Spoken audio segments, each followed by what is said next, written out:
It's time to wake up and let the weirdness begin. It's the KVJ Show to start your morning.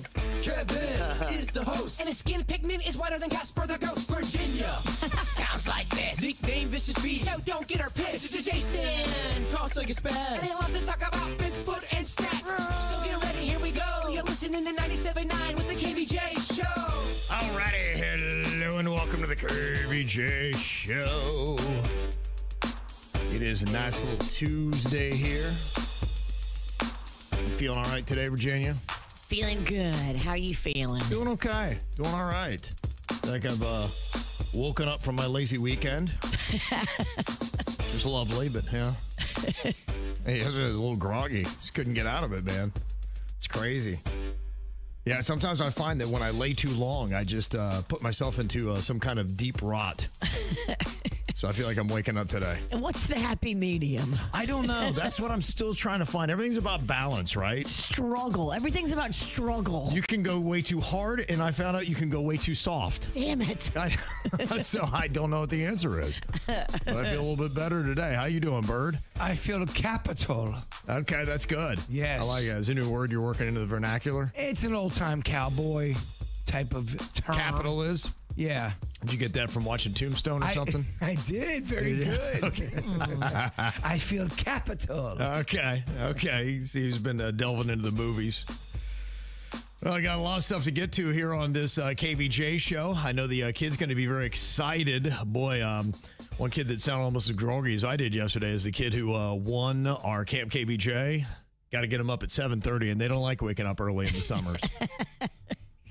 We got to get a little more of a peppy kid today. Yeah, I just don't know if that's going to be possible. Yeah, now we typically do the contest for Camp KVJ after 9 because we realize a lot of kids sleep in. But then, a parent or two was like, hey, we got camp kids. They want to be able to win this. And they're already in camp. We're like, okay, we'll do it. And then yesterday, like, I'm ready to play the game.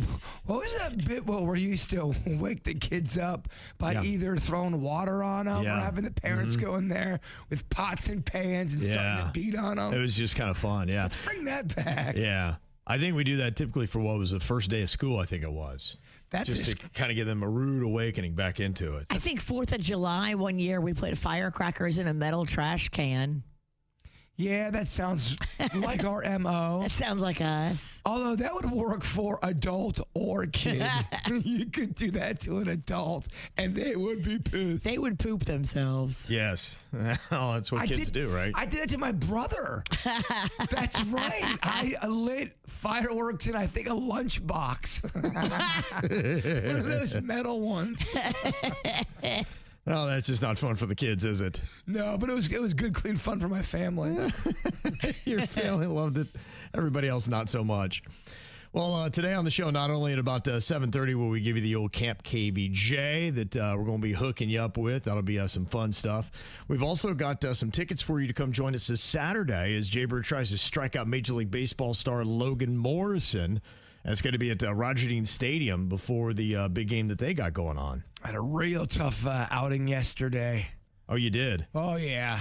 You practicing? I've been practicing every day. Nice. Is this your girlfriend that keeps hitting your best pitches? Yesterday, I set up my alien statues as if they were batting. Okay. And I was facing batters yesterday. We call that scrimmage. Oh, okay. I got you. So how were they participating in this? They were in the batter's box. I was trying to get my command down. I want to throw strikes, and I was having a tough time hitting that strike zone, y'all. Uh-oh. That's going to be the bane of my existence.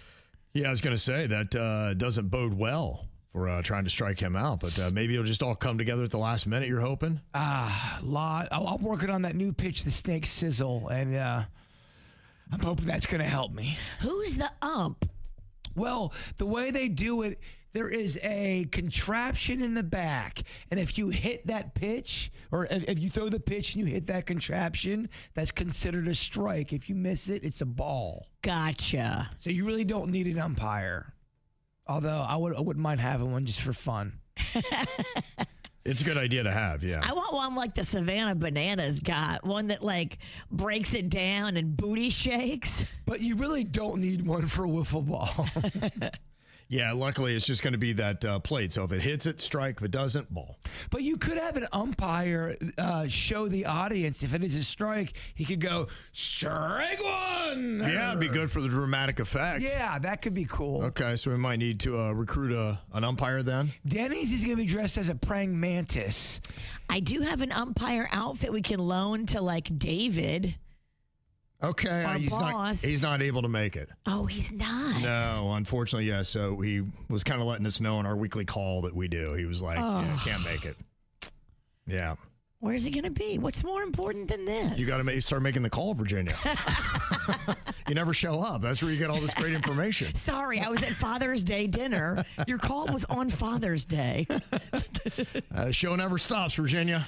Apparently. It does not ever end. That's a good point. I forgot we did have a 5 o'clock meeting during Father's Day. I was at Father's Day dinner. I know. Yes, it's crazy. Got to tell you, they're pretty fierce. This Tartan army has invaded South Florida. It is the Scots. Let me tell you, boy, they get a little bit crazy.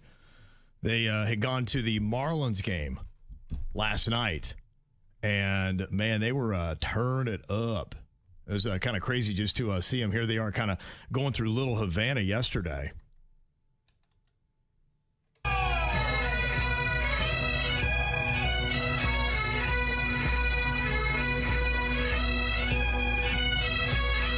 Your bagpipes in South Florida, isn't it?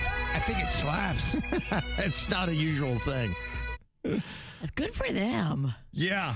If you wear a kilt and you're not Scottish, is that considered disrespectful? Is that like cultural appropriation? Or is it, if you love the kilt, wear the kilt?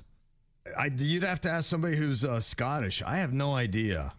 Honestly, to me, I don't really get the cultural appropriation stuff. I always think it's a nice little tribute, but I never get it either. It doesn't hit the same way with me as it does other people. I'm with Kevin. If you're honoring culture, I think it's a great thing. Yeah, because I played ball with a couple guys who loved wearing kilts. They were not Scottish, and they never got any crap for it. Yeah, I think if you're tipping your cap that, hey, we're doing this because we think what you do is pretty awesome. I mean, anytime somebody copies me because they think I'm pretty awesome, I'm like, oh, that's kind of cool. How dare you, you jerk. Yeah. So are the Scottish football club people, is there a World Cup match in Miami? Yes. Okay, when is that? Tomorrow. Tomorrow, okay. Yeah. So they're just ramping up. Oh, they are. Yeah, they're ramping up in a big way. What's happening in Boston? They have World Cup matches there as well. Is it Scottish as well? They have left Boston and they came to Miami. Oh. Yes. So first there was one in Boston. Now there's one in Miami. Yeah. Same Scottish group. And they travel from Boston to Miami? Yeah. I don't know what kind of vacation they have or how much money they've saved up. Do any of them have a job? I don't know, but it sounds like they're having a great time. They've been here for a minute, but are they all like trust fund babies or something? Great question. Yeah. How they're getting that much time off and where they're finding the money, I have no idea. And drinking the town dry? I mean, they are spending fat stacks. In fact, there's one guy that he discovered the difference because when they were in Boston, one of the things that some of the Scottish fans were doing is they were taking traffic cones and putting them on the heads of statues. And so they tried that with the statue of Ponce de Leon in Miami. And the cop is like, nope. And he shut it down real quick. Aw. And they're like, well, I guess this place isn't as cool as Boston is.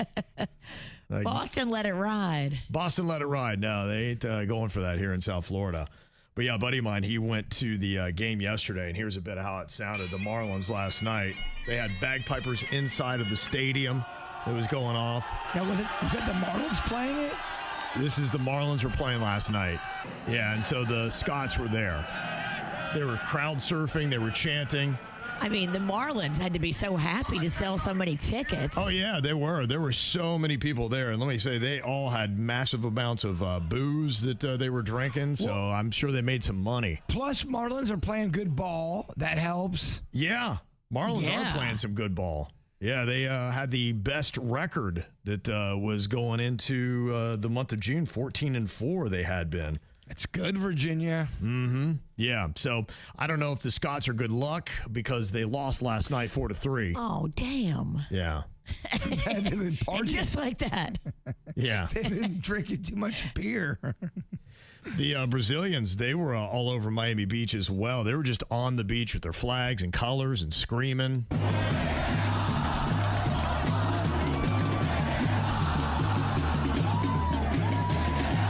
I mean, it's a party. So is it Scotland versus Brazil? Is that who's playing? Exactly. Okay. All That right. is the match that's going on. I think I'm getting it. Okay, yeah.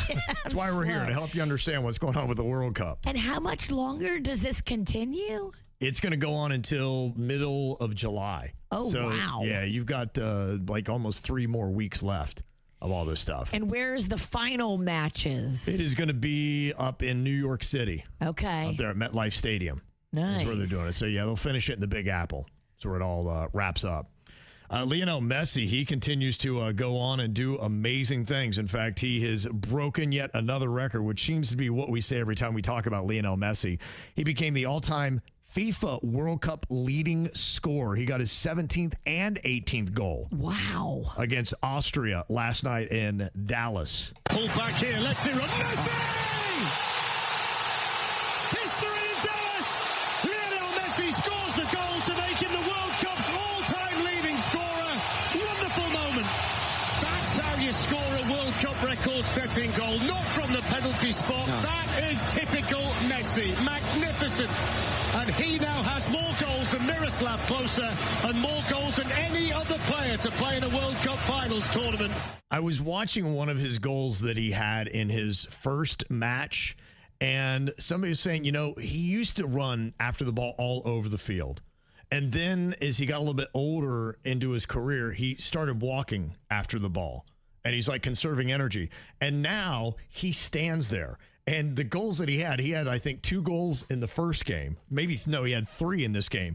And they're showing Lionel Messi, and he's just standing there watching everybody. They're kicking the ball around all cute and blah, blah, blah. It's just kind of going around. He's just watching it. All of a sudden, the ball comes to him. He goes, goal. Wow. And then he scores. And so he conserves all of his energy just until he gets the ball and goes and scores. I mean, it's kind of brilliant. He's doing the Rocky 3. Yeah.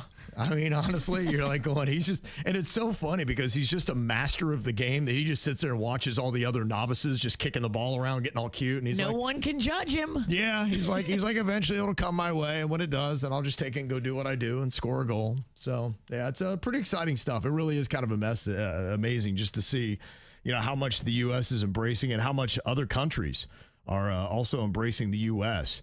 In fact, the other thing that I wondered, too, was how much everybody is eating. They're talking about ranch dressing, which if you're not from America, maybe you don't realize it's not slimming. It will sneak up on you if you're not careful. Yeah. So now they're calling it the FIFA 15. Because that's what they're gaining in weight coming to America and eating all of our terrible food. Like, we got to go home. Right. We can't keep eating like Just this. slim down. It is early midnight in Boston and we needed some food after we went to the pub. We got Raisin Cane's to try. I went for the box combo meal. I'm actually so excited. I feel like I've seen so many people do mukbangs. Oh my god, Mark, that sauce. Sauce is delish. It's almost like garlicky. The chips are really basic, but in the sauce, delicious. I had this back home. This would be like drunk food. Chips are basic. The sauce is delish though. It sounds like they're basically saying that all of our food is like their drunk food. Huh. It sounds like they're drinking ranch. Well, they're eating our drunk food. I mean, no one gets buckets of ranch when they're sober, do we? Right. We shouldn't. No, you really should not. Yeah. So I think they're starting to realize pretty quick that even Americans have realized that, yeah, you just can't keep eating all of our food all the time and stay relatively in good weight. Okay, so who is responsible for this calamity? Is it Jbird or is it baby Lochlan, producer Denny's 3-year-old son? One of the two of them ate an entire birthday cake, even though it wasn't their birthday. Well, it seems like Jbird would be the obvious choice on that, but he did remind us that, you know, birthday cakes do come in various sizes. But I'm still going to go Jbird on that. That just feels like the right choice. What do you think, Virginia? I mean, I want it to be Jbird. I also want there to be a video, but you can't always get what you want. I hear you. Yeah. It would have been a boring video. Not everything has to be recorded. I disagree. You'd have to really speed it up. I don't know. Allegedly, if I ate it. Yeah. Okay. So what do you think, Virginia? We're going to go Jbird? Jbird. Okay. It's unanimous for Jbird. Are we correct? You are, baby. Oh, yeah. All right. Little Fudgy the Whale. Well, my girlfriend got me a Fudgy the Whale last week. Now, I don't know, like a shark with water, I got that taste, and I need more of it. Okay. Just loving it. Yeah. Well, there's nothing that water and this Fudgy the Whale cake have in common, though. 3 words: black, crunchy things. Yeah. Okay. I'm talking about America. It's an interesting concept. Why do people wait for their birthday? Why? Yeah, exactly. Celebrate. I'm sure it's somebody's birthday out If there. you love the cake, get the cake. Exactly. Yeah. I don't need no birthday. That's the chubby person's version of it's 5 o'clock somewhere. And by the way, Somebody's birthday somewhere. and it's really such a great cake. It really is next level. It is really good. You're right. Those black crunchy things are next level. Ice cream cake whatever in general. they are. Has not lost a step since COVID. And when you get it from the Carvel store, you can request extra black crunchy things. They'll give them to Smart. you in a little Tupperware. Yeah. In a shot glass. I was like, oh my gosh, yes. Of course I want more. You're not talking to a novice over here. Okay, somebody else knows about that too, huh? Okay, who did this? Is it Jbird or baby Lochlan? They let several outfits in the middle of the street down the block from his house. Gosh, that feels like Jbird as well. Okay. He's always got some silly wardrobe. I'm going to say Lochlan maybe had on one of his costumes and Oh, that's right. disrobed. He's and into costumes too these days. yeah, came home without it. He loves a costume. Who is correct on that? It's me. I had a bunch of outfits I was getting ready to do for a video. So I had probably 4 or 5 outfits, and I put them on the top of my girlfriend's car, and she drove away. Oh. And we didn't know anything happened. So maybe like an hour and 15 minutes later, we're driving down a street that's really not near my house. Yeah. And she's driving. She goes, "Hey, why is your laundry out in the middle of the street?" I go, "What are you talking about?" Then she backs up the car. She goes, "Look, there's one of your snack pack Oh, shirts." whoopsie. You're like, how did I this had happen? 5 outfits in the middle of the road. No. But I didn't lose any, so no loss, no harm. No one took them. Thank goodness. I had some primo stuff in there. How many things do you think you've left on the top of a vehicle and driven away? Over 110. I get distracted. I'm thinking about You need fudging. like some kind of alarm. Anytime you're sitting on top of a car, it needs to just go off. And be like, As soon as I get distracted, I'm thinking Fudgy the Whale, put my clothes on top, and then I drive away. away we go. Who tripped and fell while trying not to step on a snail? Aw. Who did that? I'll go Lochlan on that one. I'll go Jbird. Okay. That one was Lochlan. Oh. He loves snails. For Oh, he some reason, does. He's really attached to them. And in the mornings, you could see him out there on like cement blocks and stuff. So he'll be walking around. I was like, "Watch out, bud! You got one behind you." He goes, "What?" And he just completely eats it, Just trying not threw to him, step huh? on it.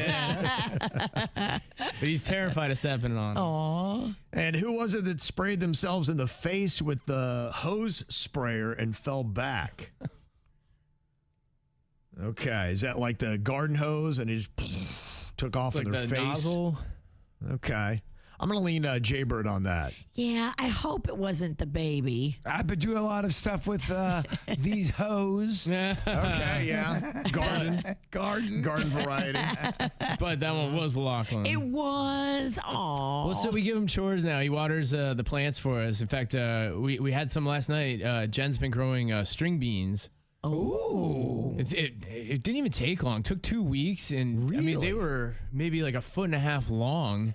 It was great. That's awesome. Yeah, it was awesome. So he's been watering them, but you know how they got that little metal thing in there where you can hold down the nozzle and then it holds it for you, so you can just hold the water and it sprays. Yes. Well, it somehow got turned around and it sprayed him right in his face. And he just fell back. He's like, help. Help. You talked about iguanas in the back. Are you having problems with your new vegetation and vegetables? So we have it's not a cage. We took so when you have a baby, you section off areas with these little gates and stuff. And we had a bunch of them left over. A lot of the kids stuff you use for maybe half a year and then you never have a need for it again. Right. So we put all of that around the garden stuff to prevent the iguanas from eating it. So they're all caged up right now. All right, it's working, huh? That's smart. Look at you recycling. It does. So, Yeah, I got a weird issue where I am finding dead birds galore throughout my yard, and it doesn't seem like it's a cat. I haven't seen any cats lately, and where they're being found, it's in odd spots, smushed under something, as if it was placed, Virginia. That's horrifying. Are you sure it's not a cat? I'm sure of nothing. Okay. Because cats like to do that. They like to kill a bird, lift up a bag of trash, put it underneath the trash, put the trash back down. Taking the trash out. They're not taking the trash out. Cats love to take the trash out. Was that trash by your curb? No, it was not. It's by a window. Okay, at your house? Yes. Yeah. And there was another one that was dead or extremely sleepy or right by my pool. Another one in the garden. One underneath the hosing area. But it looked like, again, it was placed. huh. Because, cats definitely kill birds. I've seen my cats kill a bunch of birds. Of course, yes. I don't know. I think you saw one once when we were living next to each other. I saw it the same time you did, and it was horrific. I still can hear the My cat screams. jumped up and caught this bird, and its head came off, and it sprayed blood all over me. way. Yeah. Really decapitated My neck and mid-flight? chest. Yeah, it jumped in the air and caught it. I was out in my patio, and the sunbeam, it looked like God was flashing his flashlight right on this beautiful part of Denny's fence. Yeah. It was such a peaceful day. And I go, oh, look, there's Denny's cat. It jumped on the fence. And this bird flew down. I'm like, oh, look, nature. It jumped up, and I saw it in mid-flight. Denny's cat ripped off its head. Oh. Blood everywhere. And then we met each other out in the front yard. I go, did you see that? He's like, bro, I've been cleaning up blood all morning. I heard the commotion. I ran out there, and I go, what do you have in your mouth? And it just started spraying all on me. I had to go take a shower immediately. It was nothing short of disturbing. It was a very disturbing morning. Such a beautiful Saturday morning. Nature is rough, yeah. that beautiful, quiet morning can turn quick. So they definitely catch birds. And then finally, between Jbird and baby Lochlan, who got knocked over by a stranger who was walking fast out of the elevator. Okay, who did that happen to? I'll go with Jbird on that one. Yes, I was about to walk in. It looked like nobody was in the elevator, and this guy comes barreling through and basically knocked me over. Didn't know anyone was out there. You know, some people just get right off the elevator. Yeah. Get right on the elevator. Yeah. That's what he did. And I had food in my hand. I'm like, bitch, do not spill my food. Yeah. It's Some weird. People, yeah, they get in their own little world. They're it's all about them getting to where they need to go. You're Well, right. when the elevator lands and you're going out, the people going out should be able to leave first. I hate when people block it and they walk right in as everyone's trying to get out. It's one of those rules we have to have in society so that everything runs in a uniform style, because when somebody breaks that, then mass chaos erupts. People get going, they get busy, they get in their head, they're looking They at their do. phone, and they literally stand 2 inches from the opening door. And then when a person's trying to come out, now you're about to make out. I wasn't mad. I just had a lot of pies, and I just didn't want to spill them. Of course you did. I was on an elevator not too long ago, and some older dude, he gets in the elevator, and I gave him space so he could get in, and he hit the button and started hitting it to close the door. I'm like, do you mind if I get out?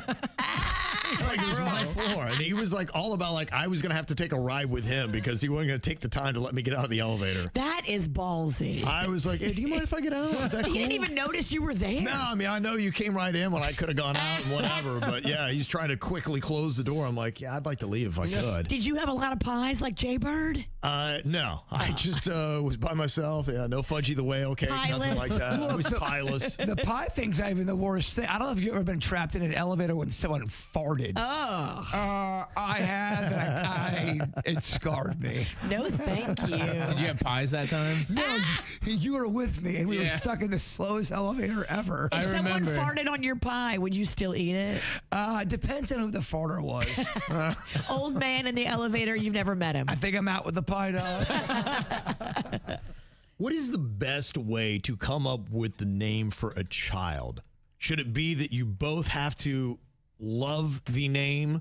Should you alternate where one gets to name one kid, one gets to name the other? There's a famous country song that it's you name the babies, I'll name the dogs. So, you know. All right. There's all kinds of. Thank you to Blake Shelton for that one, by the way. Is that a hit? Yes. I don't. You name the babies, I'll name the dogs. Yeah, Blake Shelton. You can look that one up. That's what he sings about. So there's a lot of different ways that you can kind of work this kind of stuff. With my wife and I, it was kind of a mutual thing. We kept working stuff out because, first of all, you never know how many kids you're going to have. So, I mean, that can kind of be a little tedious and tough. Or you can wind up with a situation like what Jbird's friend is dealing with, where he got to name the first kid. Now that she's naming the second kid, he can't stand the name, but he got to name the first one. So how much say do you have when the naming rights come to you pick the kid, and then that's the one you get to name all by yourself? He named the boy Nathaniel, and it's a family name, and she's like, all right, I understand that. But now she wants to name, they're having a daughter, and she wants to name it Astrid. And he thinks that Astrid is a name she's going to get picked on because he went to school with an Astrid, and people are calling her Ass T-U-R, you know. I don't know if I can say that word or not. Turd? Yeah. I don't know if I can say that or not. You can say turd. All right. He thinks he's going to be ass turd. So he's like, you're setting her up for bullying. And then if it's a nickname, was it just ass?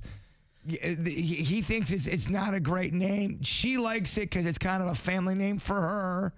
And he got to pick the first name. The deal was she gets to pick the second, but he hates this name. I like how they're going back and forth. You get one, I get the other. But both of you have to sign off on each other's picks. So obviously she signed off on Nathaniel, but he's not signing off on Astrid, and I kind of agree. I don't love the name Astrid. For the reasons why he doesn't like it? I mean, it's just not a great name. I have heard people make fun of that name before for the same reason he's talking about, but I also think sometimes in life you got to own that thing. So what? I think that both of you have to sign off on it. And if either one of you is like, no, I don't want my baby to have that name, then the person picking the name needs to pick a new name. That's why I just think this is a dangerous concept where you trade off who gets to name. I think the best plan always, if you haven't done this yet, is just both of you need to agree time by time. Well, I don't think she was necessarily very crazy about Nathaniel, but because it was a family name, she's like, all right, I'll take one for the team. And she thought she was going to get the same grace, and now he's pushing back big time. Well, she needs to come up with a better name. So you side with the guy. I don't love Astrid. And you even said, though, this name is a family name as well. It is, and that's why she liked it. So she's like, well, you get to name it after your family. I want to name it after my family. And now they're like, Yeah. And she does not want to budge, or will she be willing to budge? She just wants to say, hey, I just want to put this on record. It's not fair. And how many times do you say no? What if she comes up with the second name and then he doesn't like that one either, and the third? And how many do you go through before it's like, all right, I get one of these? This was an episode of The Office as well. She wanted to name the kid Astrid, and I don't think people liked that name either. Is it really that bad of a name? Why don't you like it? It doesn't sound feminine. It sounds weird. It sounds like it's close to asteroid. I just don't like it. It doesn't do it for me.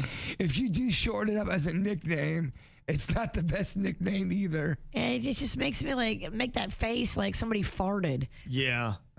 I do kind of understand. Yeah, I'd say, I'm not saying it's the world's greatest name. But, I mean, how do you decide? Does she get to, whether you hate it or not, if she really is dug in? And sometimes that happens where they really dig in and say, that was my grandma's name or whatever it might be that meant so much to them. But both people have to agree. If one person says, no, absolutely not, I hate that name, then you got to go back to the drawing Doesn't board. sound like she really agreed with Nathaniel, so.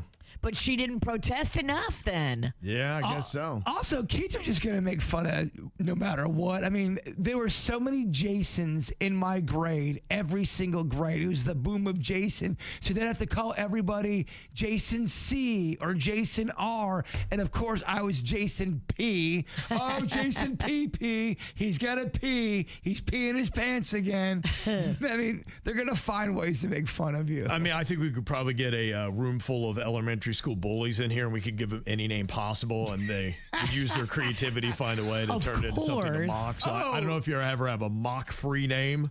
Never. You got a really well-skilled bully. Oh, Virginia would definitely be Virginia, without a doubt. Yes. Did you have that growing up?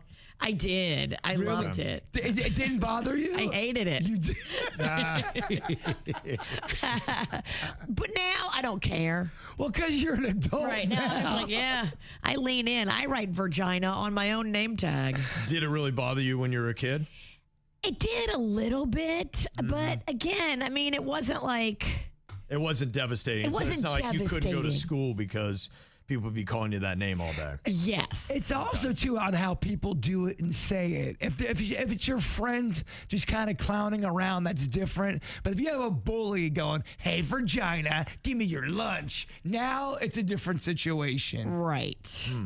Well, I asked the question here for KVJ TV, should the mom here be allowed to name the baby girl Astrid, even though the dad hates it? And 71% of people said no.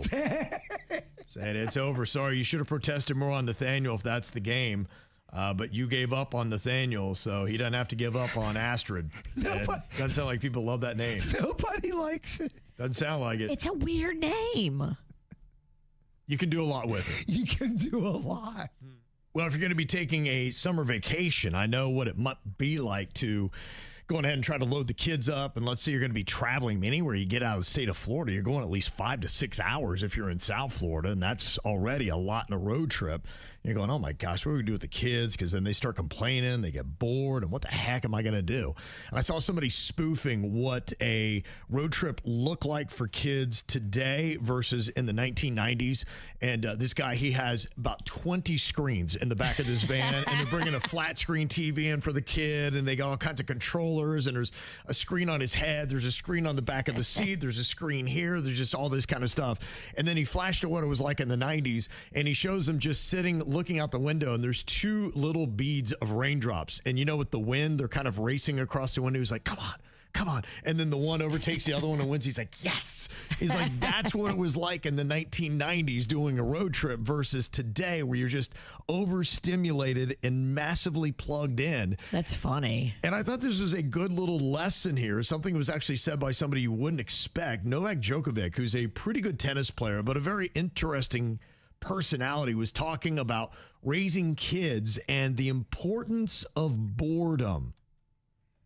You know, being bored, this is something very interesting, you know, that I also see with my kids, like particularly with my son, keeps on telling me, he's 10, and he's like, Daddy, like he just recently told me a few days ago, we were at my parents' place, countryside by the lake, and then he comes up to me and is like, Daddy, I'm bored. And then I had him sit down with me, and then I said, but son, it's okay to be bored sometimes. First of all, you had a great active morning and you did a lot of things. And second of all, you know, when you're bored, it doesn't mean that you have to instantly take a book or a screen or anything else. You need to also learn how to be with your thoughts. Mm-hmm. I love what he is saying, and he is 100% right. Yeah. I mean, you got to learn to be with your thoughts. And it really is a teachable moment that you are actually getting with your kids, not a moment for annoyance. It is a time to say, wait a minute, this is actually a really good thing. They've reached the point of boredom, and here's where true creativity begins. Dude, there's a reason why meditation is so popular. Not all of those people are wrong.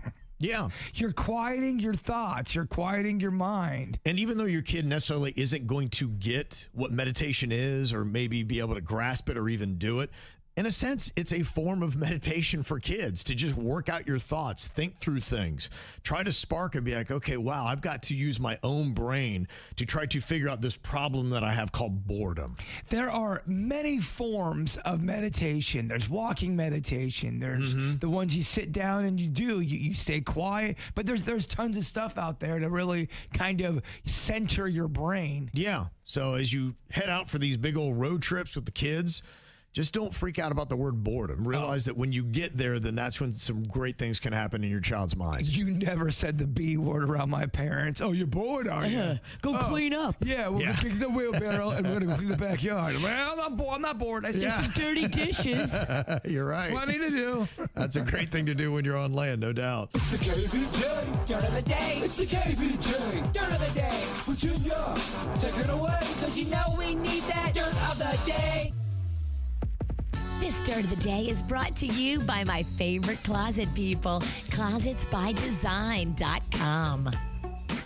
Carlos Mencia pled not guilty to a dozen felony tax charges. They say he failed to report over $8 million in personal and business income between 2019 and 2024. Carlos Mencia, whose real name is Ned, Yeah, Ned. It is. did get some good news during Monday's hearing. His bail amount was reduced from $250,000 to just $50,000. So that'll make it much easier for him to post bail because he had been kind of cooling his heels there in an LA jail cell since last week's arrest. I'm going to make a prediction.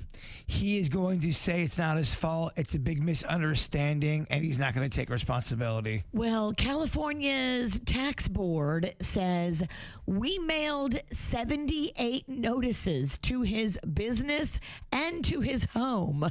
Oh, 78 notices? I think he's wrong. I'm telling you, I think his MO is going to be, no, it's a misunderstanding. I thought it was a scam. Yeah, I'm telling you, it's not going to be him just falling on the sword saying, I was wrong, I should have paid. If he's convicted on all 12 felony counts, he could face more than 11 years in prison. He'll be back in court coming up on August 14th and is not publicly commenting as of yet.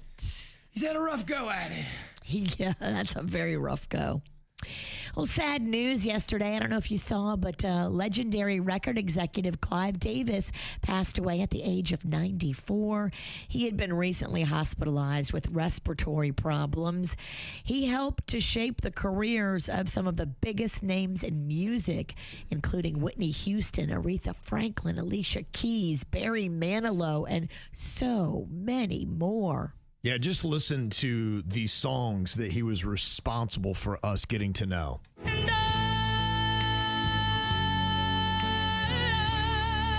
will always love you. Sing us a song, you're the piano man. Sing us a song tonight. Since you've been gone, I can't breathe for the first time. I keep on falling in and out of love with you. It's just like the ocean under the moon. It's the same as the emotion that I get from you. Well, you came and you gave without taking, but I sent you away on the freeway of love is against our backs. We going riding on the freeway of love in my pink Cadillac. One thing I didn't realize that I'd heard today, and there are always interesting stories behind Clive Davis, was the Barry Manilow song Mandy was originally Randy. And he's like, that didn't sound right. He's like, let's make it Mandy. And then also, apparently there was a huge fight that happened over the I Will Always Love You Whitney Houston song. That was the raw version of the song that we wound up hearing. And it wasn't supposed to be a cappella. And Clive Davis heard that. He's like, you have to keep that just that way and have the song start a cappella. And he got into a huge fight with David Foster. And he's like, there's no way I'm going to allow that. And apparently they were screaming profanities at each other to a point he's like, we just need to end this conversation because we're going to wind up not being able to come back and we're going to hate each other if we keep going. And so they hung up and Clive Davis got his way, and that's the version of the song you know. He had a few little scandals, old Clive. He had some issues with Kelly Clarkson. He's also known to be boys with one P. Diddy. Okay. Yeah, and he also gave us Milli Vanilli. Shockingly, there is no talk of Diddy in any of the tributes that are out there. Yeah, he had tax evasion back in '76, pleaded guilty. Okay. And finally here, there is a all-female music festival that Olivia Rodrigo is going to be putting together. It's called the Daisy Chain Fields Festival, and it's going to be going down in California at the end of August. It's her, of course, but it's not just her. She's also bringing out Chappell Rowan, Doechii, Garbage, also Stevie Nicks, Sarah McLachlan. So a lot of big names. I mean, really what she's doing is she's doing a modern version of the Lilith Fair. Just don't sit in the front row because I hear everyone likes to wear diapers and crap themselves. That's the word. Yeah, at least at her shows. Hopefully maybe for the all-ladies show, these ladies would be a little bit more couth. But yeah, I did see Sarah McLachlan is involved as well, so I think that's a tip of the cap to the old 90s Lilith Fair. Love it. I would like that show. Mm-hmm. Yeah, it sounds very promising. And that's what's going on in your dirt. What would you say is the saddest fictional death that you have ever seen? I got to tell you, a lot of times for these, I can't even watch a movie more than one time because I get so rocked by the death. And I'm like, I'm good. I can't go through this too often. In fact, I would like a non-death edit. I got one I know it's going to probably break you up. What's that? Mick! When Mickey dies in Rocky 3 and he's lost Virginia. He doesn't know if he can beat Clubber Lang. His manager is gone. He doesn't believe in himself anymore. He feels like his legs are gone. Yeah. Clubber Lang goes up and says, "Hey, lady, you want a real man? I'll give you a real man. You deserve a real man." It's a big night for Rocky. Big night for Rocky. Crazy. Yeah, had a lot going on. The good news is Mick was like 110, so he did have a full life. And if you got to go, might as well go, for a title fight. But at the very end, though, it was so sudden. At the very end, right when his heart stopped, it was so sudden. Right, and then Rocky had to lie to him right before he died. Remember that? He's like, "How'd you do?" He's like, "We won, Mick." And he didn't win. No, he didn't want Mick going out like that. I get it. He said, "I know you're lying." Last thing he said. Then he died. You're a terrible liar, Rock. And it's over. The ones that get me the most are what they do in these cartoons to parents. I mean, I could just go on and on without even ruining them. Lion King. Oh my goodness. See, I have a different approach on that one. I'm a big Scar fan. I just think that, to me, oh my gosh. Yeah, you talk about, man, when he's out there with his dad, he's like, "Dad, get up. Come on." I mean, come on now. Lion King is bad, but Bambi is way worse. There are a lot of them that are bad. Bambi, the hunters are looking for deer. Yeah. Bambi and his mom are running through the forest.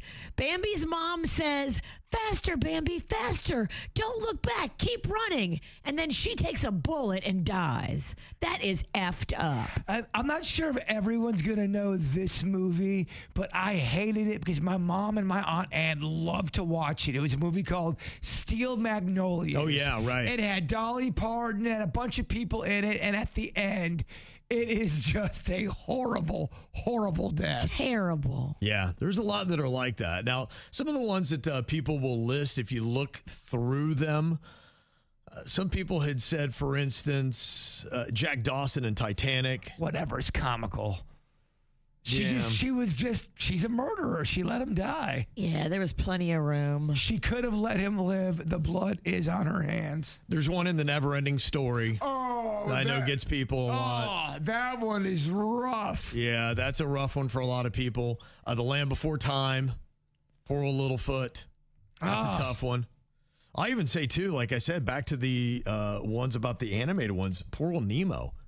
I got to tell you, man, Disney hates parents. Separating Nemo, who only had one parent, from the only parent remaining. That's some hardcore stuff. I think when you sit around a Disney boardroom, like, all right, we need a movie. Okay, let's kill a parent. All right, and go. I think That's the launching point. I think they do that because they're trying to teach a kid lesson, because we're all going to have to go through death eventually. So Yeah. they're kind of like sprinkling it in there and letting you know, hey, kid, there's some stuff coming for you. Yeah. It's rough. It is rough. People are talking about Forrest Gump. Bubba. Man, Bubba, but the one that even got me more was the one with Jenny, where he's reading that letter to her. Oh, my goodness. Man, oh, man, that's a tough one. Panda was talking to Mags on Father's Day. She's never seen Forrest Gump. She had no idea that it was even like a movie people talked about. She's like, what is this thing you're talking about, Forrest Gump? She's got to Yeah. see that. I know. She has to. Panda said next time she comes home, we are watching it as a family. I'm like, great. Depression. It's an emotional roller coaster. I mean, there's a lot of ups, but there's a lot of downs in that movie as well. It's very upsetting. I hate the way they treat Gump. They're so mean to him. Yeah, it's tough, but I mean, I guess that's how they really build it and suck you in. I mean, you see what he has to go through and how he still triumphs, but I mean, the heartache that Gumpster's got to deal with between Jenny and Mama and Bubba. It's rough. Yeah, got a lot of stuff going on there. There's a lot. Some of the other ones that people have mentioned, Sirius Black and Harry Potter. I guess if you're into that one, I do remember that death. Didn't strike me the same way. John Coffey and the Green Mile. Oh, that one is tough. His character is so sweet and lovable. Like, why? Bubba from the Dark Knight of the Scarecrow. That one was a little tough. I don't think I know that one. Dark Knight of the Scarecrow? Dark Knight of the Scarecrow, bro. It's great. It's Is it okay? Do you know that one? No. Never mind. Never Are heard you that just movie at all. making things up? That is a real movie. Google it. And even from TV, not too long ago, in Game of Thrones, there was the big old lovable Hodor that basically gave himself for the rest of the crew. Oh. Yeah. And went through a pretty tough death in the process. Tom Arnold and Roseanne, he died. Did he? Yeah. I don't think I saw that part of it. I gave up on that show. They won the lottery, and then, yeah, it got real Her real wild. husband, Tom Arnold, was on there and died? What did I say? I think you said Tom Arnold. I meant to say John Goodman. You can send me home if you want. Okay. I'm just trying to follow you. I'm like, I didn't see the part where they killed her real life husband on there. John Goodman. I think she probably would have loved that. She would. I think he's flourishing. Yeah. You're right. He seems very He happy. does. Top Gun. That's one of the reasons why I cannot watch that movie. There's a death in there that happens, and I'm like, I don't know if I emotionally can handle that speed bump. I'd watch Top Gun a lot more if it wasn't for that. I just want the action scenes. That is very sad. Then, of course, the shirtless volleyball. How did you feel when Darth Vader died? Deserved it. Yeah, I was happy to see the redemption part of it, but yeah. It didn't get you in the feels. No, it wasn't the same way. All of these people in my life acting berserk. I'm feeling all pissed off and hurt. I need to know if I am the jerk. Oh, am I the jerk? Oh. A little bit of a drama here for a 10 and under baseball coach, and it's only in a rec league. You'd think there wouldn't be a lot of pressure on something like this. But he's caught himself in a bit of a dilemma, and he's wanting to know if he is a jerk for the decision he is about to make. Now, it sounds like he's just kind of in it, having a little bit of fun, but I guess at the end of the rec season that they have in his league, each coach is to choose 2 all-stars from their team to go play. I guess it starts off kind of their all-star league, whatever. They have a 4th of July tournament, and then those kids get to play all-stars in the fall. Yeah, there's a bunch of different leagues out there right now, from Little League to Big League. There's all kind of different leagues you can play in. Okay, so this is the league and how it's set up. So, he gets through the rec season. He's like, thank God. They're like, all right, just pick your 2 to go to the all-star team, and that's all he's got to do. How old does it say? It's 10. about 10 under. 10, okay. He said, I have one really good player, one is pretty good, and then the rest are just decent at best. So I called our very best player, And I got hold of his mom, and she's like, yeah, that sounds great, but you know what? We're going to be out of town on the 4th, so he's not going to be able to do the whole all-star team. He's like, you sure? And he's like, yep, sorry, we're not here. And he's like, okay. Okay, well, there goes that championship. Yeah, so they move on down the line. I got our second best player confirmed, and then I'm like, all right, well, I've got to have 2. So he's now trying to find an alternate, and it is a big dip between 1, 2, and then who would be 3. Okay. He said stats really didn't give me a clear choice, so I just went with whoever had the best attitude. There's this kid on our team. He's so polite, and he's my favorite kid, and he isn't much of an athlete, so I'm like, you know what? This might be the only sports honor he ever truly gets in his entire life. So I call him up. He and his parents are so excited. And I'm like feeling so great. And as soon as I hang up, my phone starts blowing up again. And it is the dad of our all-star player. And he is like, I am so sorry, but my wife spoke out of turn. And we have just canceled the plans that we have for the 4th with the family. We're not doing that. So our son will be available. And he will be playing in this 4th of July tournament. And he definitely wants to be a part of the all-star team in the fall. That's the biggest thing he was looking forward to. And he said, look, my son works super hard at baseball, and this was a big dream of his. And I said, yeah, you know what? Hold on. I need to call you back. I just needed some time. I didn't want to say anything I was going to regret. That's good. Take a minute. But then he's asking me, he's like, well, is everything okay? He's like, what's going on? I'm like, I don't know. I just need to get back to you. So here I am now trying to process this whole thing where the kid who truly deserves it is now available, and the kid who doesn't is excited to get it. But I don't want to crush this other kid. But he honestly has no business being on the League All-Stars. He's not one of them. So am I a jerk if I then tell the alternate, the kid that I do like, that our first choice made arrangements to play and we need to use him instead? This is, first of all, what you need to do is you need to call the parents that you promised that you're going to let them be a part of the team and explain the situation to them. You have to call all the parents and let them know what's going on. You already promised the one kid that spot.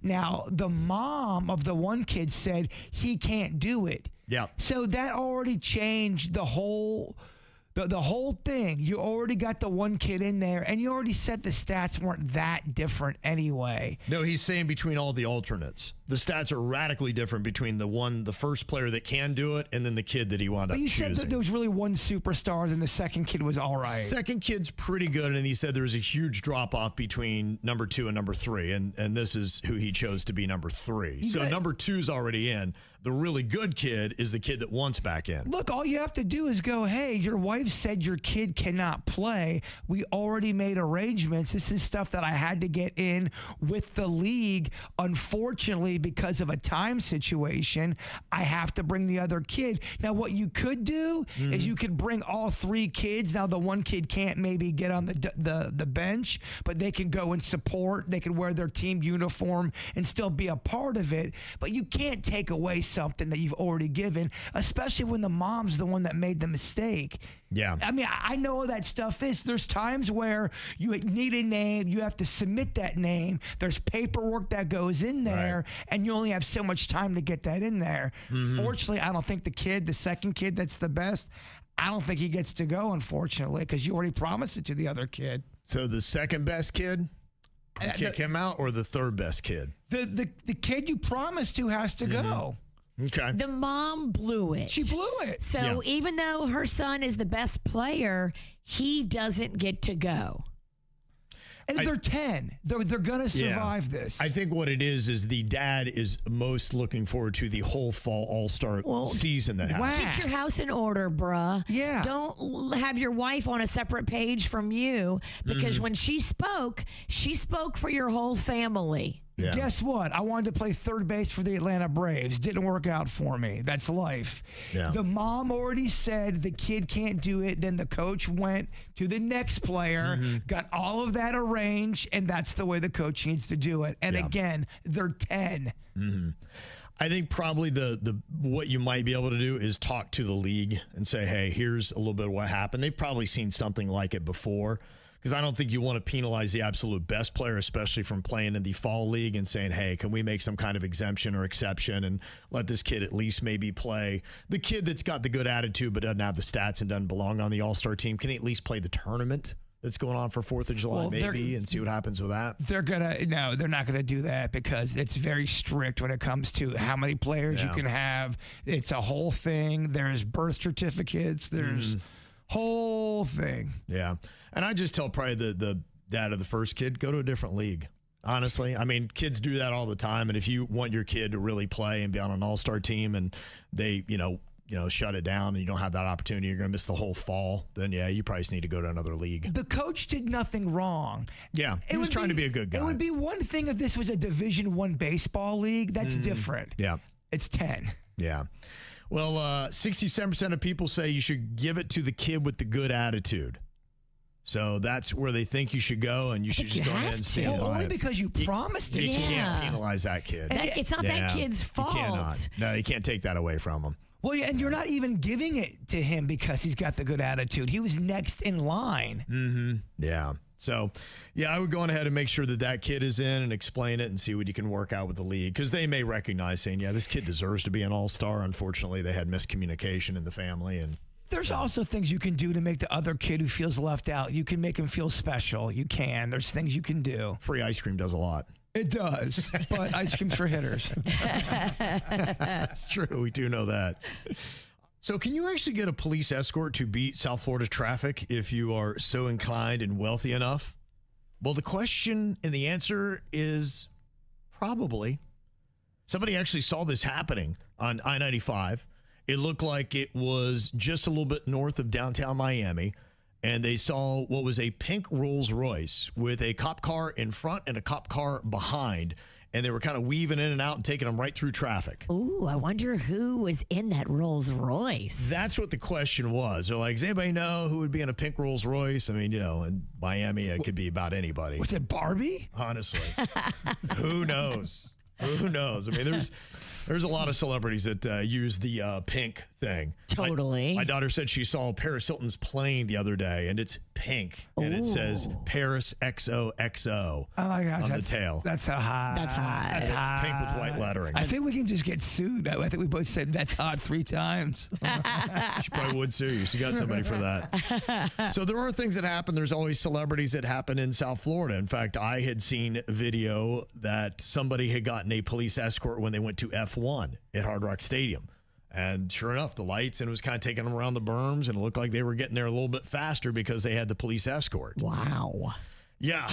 But, some people are like, man, that ain't cool. Like, we're all trying to get through this kind of traffic. Like, just because you're rich, you're famous, or whatever, you get to pay a little bit of money and get this. And how much does it even cost?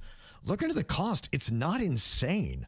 Yeah, I was shocked because we did, from when I got married, we did a second line, and that comes with a police escort. And it was not crazy expensive, especially if you're like a rich guy who can afford a Rolls Royce. It's absolutely nothing. It's nothing for him. Right. Which is just insane, which would make you think that anytime you're going anywhere, you would just go ahead and call the cops to get you around if you're of a certain level. I think you have to plan ahead. You can't just like ordering an Uber or order a police escort. You got to get in their schedule. Yeah, way ahead. Because you're often hiring off-duty law enforcement, so they got to coordinate that days in advance. Exactly. But yeah, you can get it for just VIP transportation, it says. The current rates in Miami-Dade are $74 to $83 an hour, and that would be per officer. And That's nothing. It comes with rank. Yeah, $74, depending upon how many you want. You probably need at least 2. Yeah, but I mean, you could do that for under $200. Wow. You could get that done. That is nothing. For an hour. And it would go up from there. Broward is anywhere from like 60, 65, same as Palm Beach. And they say depending upon the request and agency approval, and that's the big thing, you do need to kind of show that, hey, I am a VIP, I have documented security concerns, or I have a reason to do it. Maybe they need to know that you're getting to something that's important. You're not just going to dinner with your girls. Yes, right. And like, for instance, the video that I'd seen, it was a sponsor that was trying to get to the F1. And, Gotcha. so they were able to grant that for them. Wow, maybe we could get one of these police escorts when you have to face off against Logan Morrison this Saturday at Roger Dean Stadium. Kind of important that you're there on time. I think we have a better shot of getting a police escort if one of us has poopy cramps. We got to schedule that in advance. Yeah. Are you scheduling your brownouts? 3 days, right about 2 p.m. I plan on taking it. I'm going to eat so much Taco Bell. We can definitely get an escort to the Logan Morrison. Now you've insulted him. Morrison. I'm going to send him that clip. That's fine. the Logan Morrison, I think we can get a escort, but I think it's just going to be you, Kevin, and Denny's. I'll follow you guys. I mean, police. If you can set it up, you're knee deep in the police world. No, you got to fund it. Oh, I'm out. $80 an hour. Yeah, I'm out. Yeah, they say you can get VIP or dignitary escorts. They'll do traffic control at intersections sometimes for you. I've seen that where if it's like a funeral, they will stop traffic at the intersection so you can come through, and then the cop zips ahead and stops traffic again. That is cool. Yeah, I don't know if it's a police escort, but there's been times, I think it's been twice now, I've been driving on I-95, and on the other side of I-95, there's no cars coming, but about 40 police cars. That's the president, and usually. You're going, what is happening right now? Or the vice president. It looks ominous. You know you got real power when you shut down I-95. Yeah, those homies shut it down. Yeah, down. Police escort is nothing compared to what he gets. They get 87 in the front, 87 in the back. It's the KVJ Dirt of the Day. It's the KVJ Dirt of the Day. Virginia, take it away. Cause you know we need that Dirt of the Day. This Dirt of the Day is brought to you by my favorite closet people, closetsbydesign.com. When Liam Payne passed away, he left a $28 million estate. Now, he had been living, at least part-time, here in South Florida with a girlfriend, but apparently she will not get any bit of that. He has a young son, and when that son turns 18, those funds will go all to him. Now, some of the funds will be available for his ex-wife or partner, the baby mama of the boy. Her name is Cheryl. So she will get some of those funds to be able to raise him. And he's only 9 right now. So between now and when he turns 18, she can use a little bit of the $28 million to raise him. But then when he reaches 18, that's when the funds will be available to him. Interesting, right? $28 million. Wow. Yeah. I mean, it's a nice little setup for him to get going. I could buy a lot of dinosaurs with that thing. Yeah, you could. Yes, that'd be the smart way to invest That's it. You can say a lot with your Father's Day tribute, but you can also say a lot by saying nothing. Gisele Bundchen put up a post for Father's Day and just was raving about her new man in her life, the jiu-jitsu instructor, Joaquim. So he got all the praise. Tom Brady got nothing.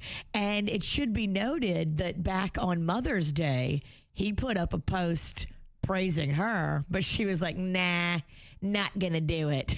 She didn't, there's no mention of him. Of course Brady did it right. Yeah, stay salty. Stay salty because he did you wrong in the marriage. Stay salty, girl. He's all positive with his He's all post. positive because he's the one that messed up the marriage. You can see clearly. By going to work. He blew I know. it. He blew it. By winning all those rings, Kevin. Broke a promise. Don't break a promise. A second letter that was sent to media outlets back when Nancy Guthrie was first abducted. We didn't know a lot of the specific details of that second letter, but I guess now they're talking about what exactly was in that letter. And okay, so the first letter was demanding like all this money, but then the second letter that came not too long after the first letter said that something had happened and that Nancy Guthrie had died. And they've kind of been sitting on that ever since. And you saw Savannah Guthrie and her siblings go on TV and say, yes, we got your letter. We understand. We still want our mother back. Sure. That was them trying to say, okay, we realize from what you've told us that she died while you had her in your care, but we still want her body. In the letter, apparently they say she was buried with nature. Yeah. Okay. And I doubt they're going back to dig her up so they can return her to the family. I mean, if that is a true letter from the abductors and they say that she died shortly after she was abducted and they buried her in nature, they're not going to be bringing her back home, even for $1 million, because then you risk getting busted. Yeah, that's rough. I'm sure they just want some closure and they would like to just be able to have a grave that they can go visit, but that doesn't sound like that's going to be the reality. And I'm sure you hold on hope, but I think as time goes on, you start to accept certain things. Yeah, there was medicine that she needed. Right, and pretty quick. Without that medicine, she wasn't going to be with us long. So Yeah. we're talking about February. Oh, and they found blood at the scene too, right? So Right. Yeah. On So the that roughed up a porch. bit on that. Yeah. I also thought it was just weird, that book that the Guthrie woman, Suzanne Guthrie, she's the one on the news. Savannah? I'm really plugged in. That book she wrote about how her aunt would kidnap her and her daughter, and the mom was in on it. And Yeah, then that was weird. They'd call from a payphone, "Oh, Mom, we're kidnapped." And They used to play a kidnap game when they were little. and the mom was in on it. That's bizarre, y'all. Yeah, that is weird. That's what's going on in your dirt. It's time for viral audio. Hey, yeah, beautiful hair. They can't hear me because they're listening to Kids Box. We got weights and fit. There we go. Well, a lot of excitement is going on in South Florida now. I don't know that two teams have brought the kind of energy like the Scots and the Brazilians are. The Brazilians were on Miami Beach having a very festive time.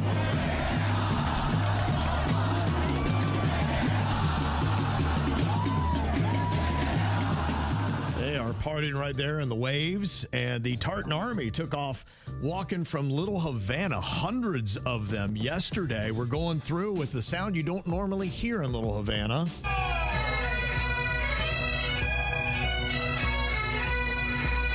I mean, they actually look like an army when they're moving. Like 700-800 people all one time heading over to Lone Depot Park. That's a lot of people just showing up for a baseball game. It really was. The Marlins were like, yes. And let me tell you, they were getting turned last night. This, as at Lone Depot Park, this is what it sounded like. There were men with bagpipes and kilts. There was guys with kilts. They did this thing where he was acting like he was about to swim and jump into the pool. And then he did, in a sense, crowd surfing, where he jumped onto the arms of people and they're passing him down the crowd. Wow. As things are going. A lot of this happened in the concourse area. If you know the outfield bar that they have there, it looked like they kind of taken over that area. Yes. And it was just rowdy Scotsmen last night.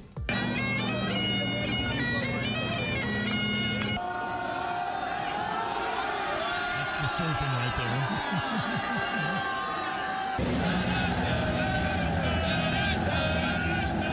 This guy would walk 500 miles. He's a clan member. He is one of us. He lives in West Palm Beach. What the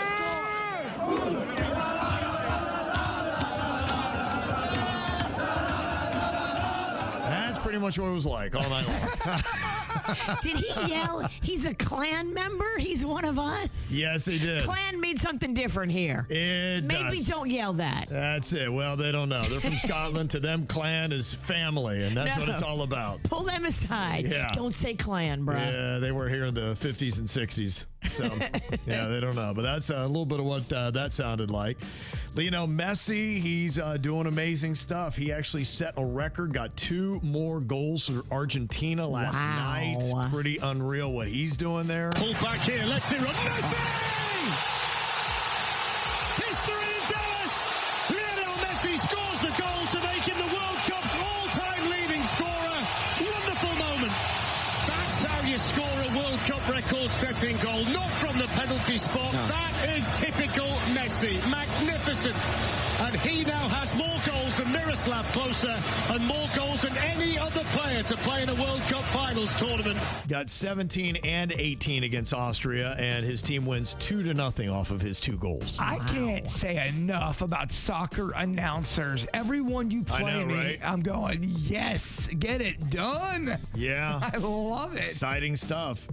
Well, you'll get that World Cup action tomorrow at Hard Rock Stadium, Scotland and Brazil.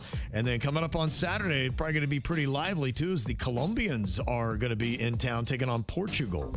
You know what that means? Bad news for Portugal. Oh, that's right. We support Colombia. Sweet honey face. Yes. And if you're from Portugal, please don't send me any hate emails. I'm just having some fun on the microphone. I'm not really trying to start a war here. And I think it was the kickoff of her world tour. Hillary Duff chose to do it at, I think, Financial Amphitheater over the course of the last 2 nights, Sunday night and then last night, as she was on stage with a lot of people there in attendance.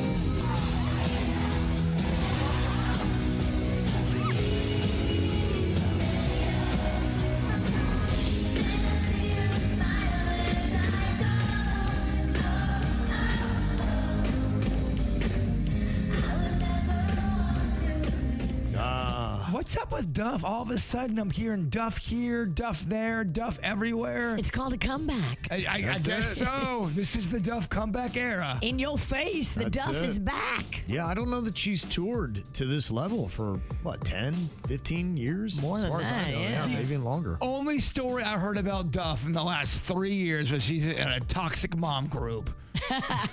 Yeah.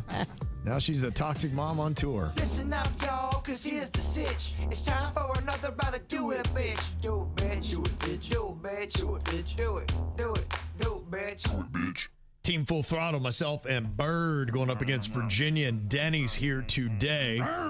Trying to see if we know our partners and drive up the odds enough so they can still get the point for us. And if they can't reach that number in 10 seconds, then it goes to the other team. It's the first team to 3 that gets the win here today. Hope you're ready to rev, Big Kev. Oh, I am, Bird.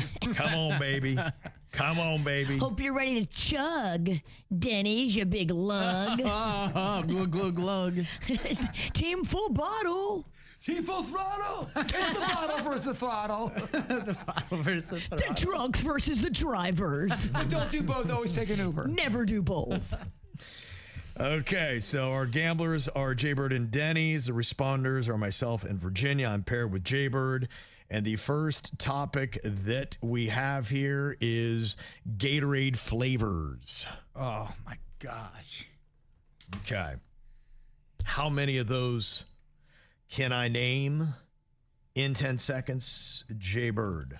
Oh, you are made to name some Gatorade. You have to say a number. I was just kind of He's just too worried about his clever little rhyme and didn't even play the game. He just kind of sat back like, all right, deal with that, y'all. Like, yeah, it's not really moving the game forward, though. I was trying to build tension, and I think my boy can do 5. Okay. You're right. I can't do 2 things at once. No, it was too much. You can either rhyme or give an answer. I apologize to my partner. Okay. Denny's, what do you think? We're going to raise or call 5? 5. One more for more than 4. Let's do 6. I think we could do 6. Okay, 6 Gatorade flavors. He has a son, that Kevin, so I think he can do 7. All right, I'm going to start rhyming too now. Yeah, because he does sports. Did that rhyme? Yeah. He has a son, so he can do 7? Well, because his son plays sports. Gatorade's a big sport drink. Okay. 7. His name rhymes with Kevin. You guys can kick me off the show anytime you want. It's like a Shel Silverstein rhyme. You can send me home. I won't even ask the company to pay me. All right, I say do it, Kev. Yeah, I just feel like 8 would be tough. You got this. Good move. Okay, we got blueberry, strawberry, raspberry, cherry, lemon lime, Arctic Crush. You've got a purple twist. You've got a grape. I don't know. Well, so you named 7 things. I don't know. Purple twist. I don't even Blue know. Crusher, raspberry. I do not think I got it. I don't think I got it. think you did, but I'm very confused. Okay. Yeah, I'm gonna say it's safe to say that went to Virginia Denny. But here's what I like, though. I saw you working. I did. I saw you working, grinding, sweating, I had doing no the work. idea. Yeah. I only see every 3. I don't even know I don't even know the names. Yeah, I just see a red Arctic one. Blitz. Yeah. It's actually So you were close. It's Arctic Blast. It's fruit punch, orange. But there's Arctic Blitz as well. Really? Yeah. Yeah. See, I know the colors. I don't know any of the names on them. And some of them I don't even think have names. It's just red. I think they have Fruit names, punch. but yeah. There's strawberry. There's fruit punch. But are they There's- called strawberries? Yeah, They have a different name. There's kiwi. There's kiwi. There's Okay. watermelon. Watermelon. Ooh. Lemon lime. Orange. That one you got. Grape. Okay. All right. Well, Virginia Denny's get 0.1 in the first 2, 3. Okay. Next up, we're going to be doing here is we have got Disney animated movies released before the year 2000. All right, the classics. The classic Disney movies. Yeah. So it'd have to be out before the year 2000. Denny's, you get to start this off. Before 2000, I am going to start it off at 5. Okay. Jbird, what do you want to do with that? She can do 5. You got to do 6. Okay. It's tricky. Before 2000. I'm just doing the math here. So Kevin's at 6. Yeah, you know it. Half a dozen, cuz. I'll say do it, Kev. Kevin, come on. Okay. I think Virginia could get to 6. I think can. 7 would be tough. She's got kids. She's got it. Before 2000. All right. 10 seconds. I'm getting a face from Virginia. Here we go. Steamboat Willie, Snow White and the 7 Dwarfs, Cinderella, Pinocchio, Dumbo, and Puff the Magic Dragon. Boom. Is Puff the Magic Dragon Disney? That is? I don't know. I know it's Pete the Magic Dragon. But Oh, that's right. But Puff the Magic It was Dragon's the song. It's a song. I needed Pete's Dragon. It was Pete's Pete's Dragon is what I was Dragon, looking that's the for, and I name got of it. confused with the 2. Dang it. Hold on. Okay, I did not get that one either. Damn it, Kev. Okay. These are tough, dog. They are tough. I mean, come on now. Pollyanna. Swiss. That's not animated, though, is it? Did you say It's it? animated Sure before did. 2000. All right, Dan. That's why you got to listen to these clues, Bird. You're driving up the score here. It was the animated ones. Yeah, it's a tough one. Okay. We are down 2-0. Could be a sweep here. Ooh. Yikes. Okay. All right. Let's see which topic I'm going to have to do next. Dance monkey. I hear some Glug, revving. glug, glug, clink, glug, glug. Cheers. Don't let them get in your head. This is all designed as the plan. Trust me. We're die hard in their ass right now. Yeah, we got a whole plan. Glug, glug. Car broke down. Car broke down. And I can't find the keys. Okay, we're going to go with countries in South America next. Countries in South America. It is back to us, Bird. How many can I do in 10 seconds? 6. Okay. Denny's. I think Virginia could do 7. Okay. What do you want to do? Kevin can do 8. Okay, at 8. I say do it, Kev. Yeah, why not? Dance again. Look. Yeah. Look at my eyes. Yeah. Let's get that synergy going right now. That focus, that teamwork. You got this. Okay. Uruguay, Colombia, Brazil, Belize, Uganda, Guatemala.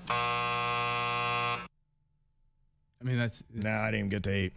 Oh, you need Uganda? 8. My bad. Yeah, he took it all the way to 8. You want to make sure I didn't get close. I thought you had that. I thought you were a man of world travel. Wow. That is a clean sweep. 3 up, 3 down. Brum, brum, brum, brum, brum, brum. Right off that cliff. Thelma and Louise. Yes. Sorry, Kevin. That's all I right. don't read the comments because people call me a bad person. I don't know how to play the game. Don't read the comments. No, they'll go personal. I know. Jason's so stupid. I You know. should die. Don't read them. Don't read them. Did you right. spill? Yeah, I spilled. Oh, no. Why is there water on me? Ironically, it wasn't Team Full Bottle that spilled. Yeah, I know. Go figure. Just okay. give me the punishment. What is it? Oh, we spin the wheel. Yeah. We spin the wheel. Okay. Well, Denny's is going to be spinning the wheel here to find out what we got going on here for our punishment today. I know we got some crazy items on here. Taking a look at what we have left. I know we got the epilady, some clothespins on the tongue. Getting a mouthful of cigarette ash is another possibility. Clothespin on the tongue? It's landed. Clothespin on the tongue. Clothespin on the tongue. Okay. All right. Ooh. All right. Well, we'll head to that coming up next here on the KVJ Show. It can't be worse than snorting hot sauce. Yeah, I just feel like I'm doing the punishment every week. You are. Yeah. Oh, man. All your teammates let you down. Or I let them down. It doesn't Yeah, matter who you're paired with. We all let you down. I didn't do great today either. I'm sorry, man. I blew I it. let you down last week. I would say the last time I was with Kevin, I think I lost with him. Jbird let you down. Denny's let you down. I It's feel tough. bad. We really need another member of this show that can play this game. Maybe you could call Suits and see if he wants to just fill in. The hosting playing is not really working well for me. No All right. compensation, just fill in. Yeah, tell him he's not getting paid. Not getting paid. That's it. Okay. All right. Well, we got a fun punishment on the way next. Okay, Jbird and I, we got today's punishment for losing Do It Bitch. And what we're going to be doing here is putting clothespins on the tongue. Now, I haven't done this before. It is kind of odd just how much clothespins on the tongue or cheek or whatever do really hurt. I mean, these things do not mess around when it comes to grabbing onto flesh. And these are brand new, too. They're not used. Very springy. So they're the tightest these springs have ever been. See, I have done this before, and it is quite painful. Just be careful, Kev. Okay. Do our best. Do you want to do clothespin chicken? We go until someone quits. We can just keep putting them on. Now, we got both of us have a row of clothespins here, about 10 deep. All So right. you put these on.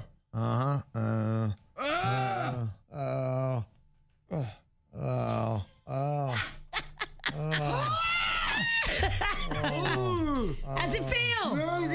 How's it feel?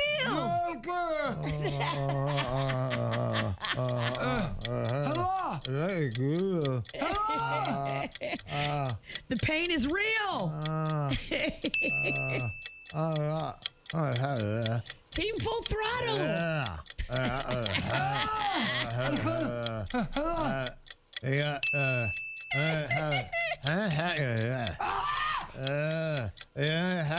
think you're good. Okay, you're good. You're good.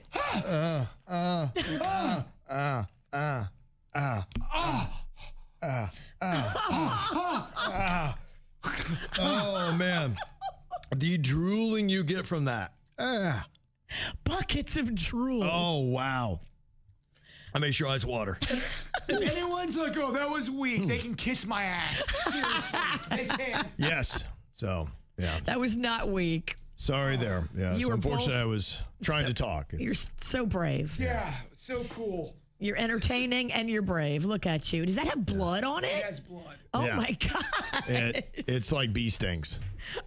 Yeah, each one. We got blood. Yeah. We got a good amount of blood.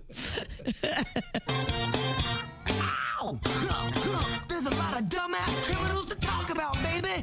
It's the whacked out news. People breaking the law. Ha ha, fighting in the nude. Ha, drunk people pooping in the street. Ha ha, it's the whacked out news. So many people on meth. Ow!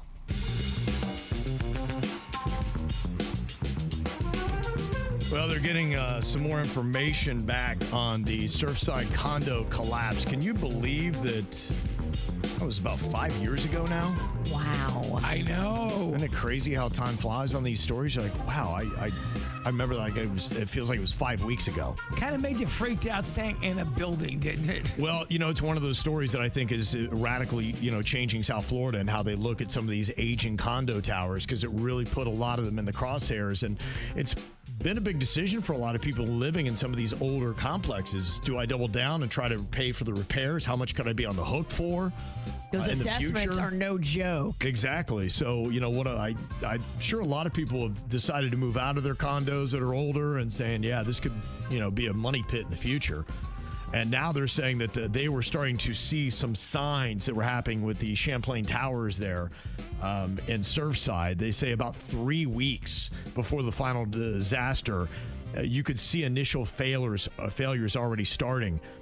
They had like in the pool deck and the underground garage areas. It was leaking. Yeah. There was huge cracks and water was leaking, and lots of people talked about it. Like it wasn't a secret. Yeah, that's part of, and now look, that's why this is an important story. So listen up. If you notice anything like this in your building, yes, whatsoever, it's not somebody like, oh well, maintenance. Hey, can you guys take care of that? It's been 3 weeks. Crack kills. You don't have a lot of extra time when you start seeing those kind of failures.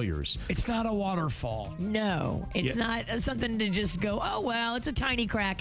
No, it could be a precursor to the whole building falling down. Yeah, they said there's visible cracking in the planter walls, corners on the pool deck you could see. There was a gate near the distressed planter boxes that you could see 3 weeks before it came down.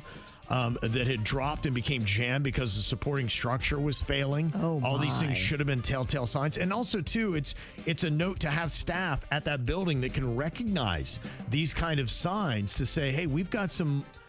Imagine if they'd have taken the 3 weeks to evacuate people. Yeah. And to get out of there. Get the hell out of the building. Get all of your stuff. Nobody would have died. Yeah, they said, 3 weeks prior, a gate area near the distressed planter boxes dropped and became jammed. I remember hearing a story, a real estate agent that was showing condos in the building had parked in the garage, and she and the prospective client were walking to go look at the unit, and they saw the cracks in the garage and they saw the leaking in the garage, and they were like, that doesn't look good. We're not gonna buy here. A real estate person knew it. No architectural expert was called in. A real estate person knew. Yeah, I think this story is really just a confirmation of some of the photos and videos you saw before, because people were trying to show some of those things of it failing, and now they've done the studies and said, yeah, that's exactly what it was showing. So, I know, which I think was kind of a no-brainer before, but I think is worth repeating. Just if you are in those situations and you seem to notice any cracks in your building, that I would say something about it. Cracks are not good. Cracks, report them. Cracks, or if you just see crack in your building, report that. That's true.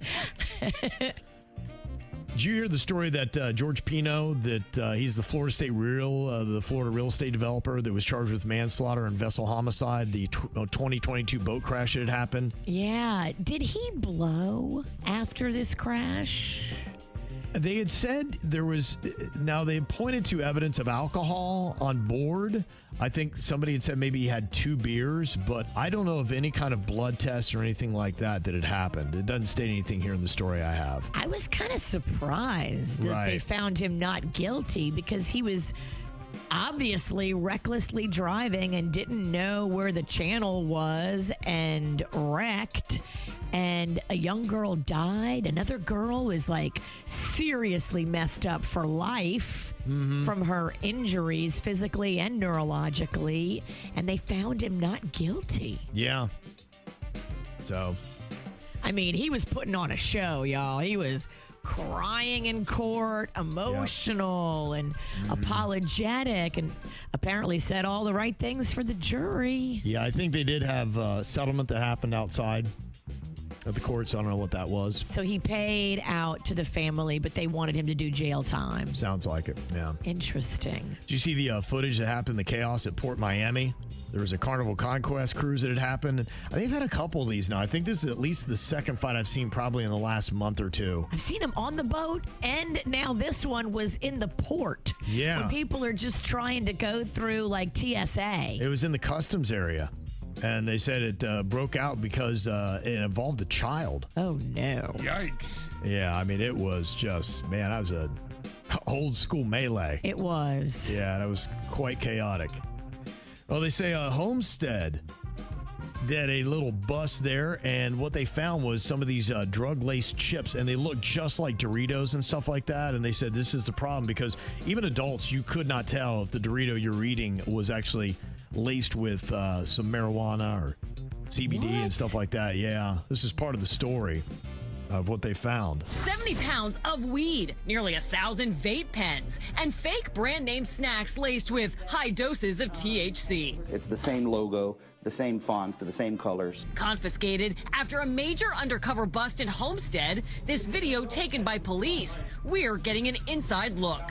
So looks are deceiving. This looks like just a regular bag of flaming hot Cheetos. I mean, check that out inside. But detectives say these are really laced with a concentrated form of THC. Oh, my gosh. Denny's, we're heading to Homestead. Yeah. Now, some people want these Doritos. Right. Yeah. I do not, because I would accidentally pack these in my kids' lunch. Yeah, we're not talking.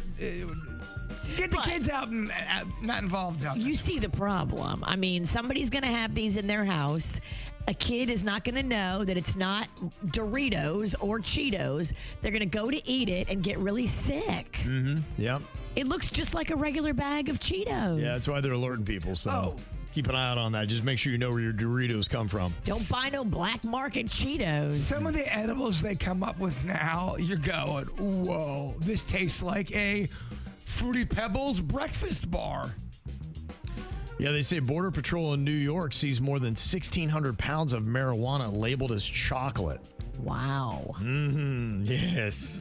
My girlfriends one time, they ate what they thought was chocolate. Turns out it was laced with mushrooms, and they tripped balls for 8 hours, and they did not want to. No, that's rough. That's a different kind of ride. They were than weed. so sad.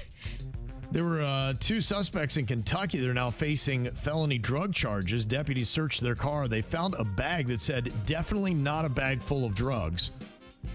And guess what it was full of? Drugs. Yeah, it was. They also had a bag with the words Lacky, Spuge written on it. So far, nobody seems to know what that was all about, but I got some interesting stuff, including a fake ID and some other things that were happening. So, a lot of odd things. I would not touch that bag. No, I would not. I'd be going, hey, where's the new guy? Ew. You get to touch that bag. Gloves. Says Lacky on it. That's all yours. We need the gloves. Yeah. Mm-hmm. They say deputies in California deployed a drone inside a home with a big magnet to disarm a suspect with a knife during a SWAT situation. It was crazy because they got camera on it, and it goes, and it lifts it right up. I guess the guy like fallen asleep, and the knife was on the table. And it goes, stuck to the drone. They flew it right back out of the house. Wow. I mean, that's where they are right now with SWAT stuff. Isn't that crazy? That's impressive. Yeah, I thought so as well. Yeah, pretty crazy stuff.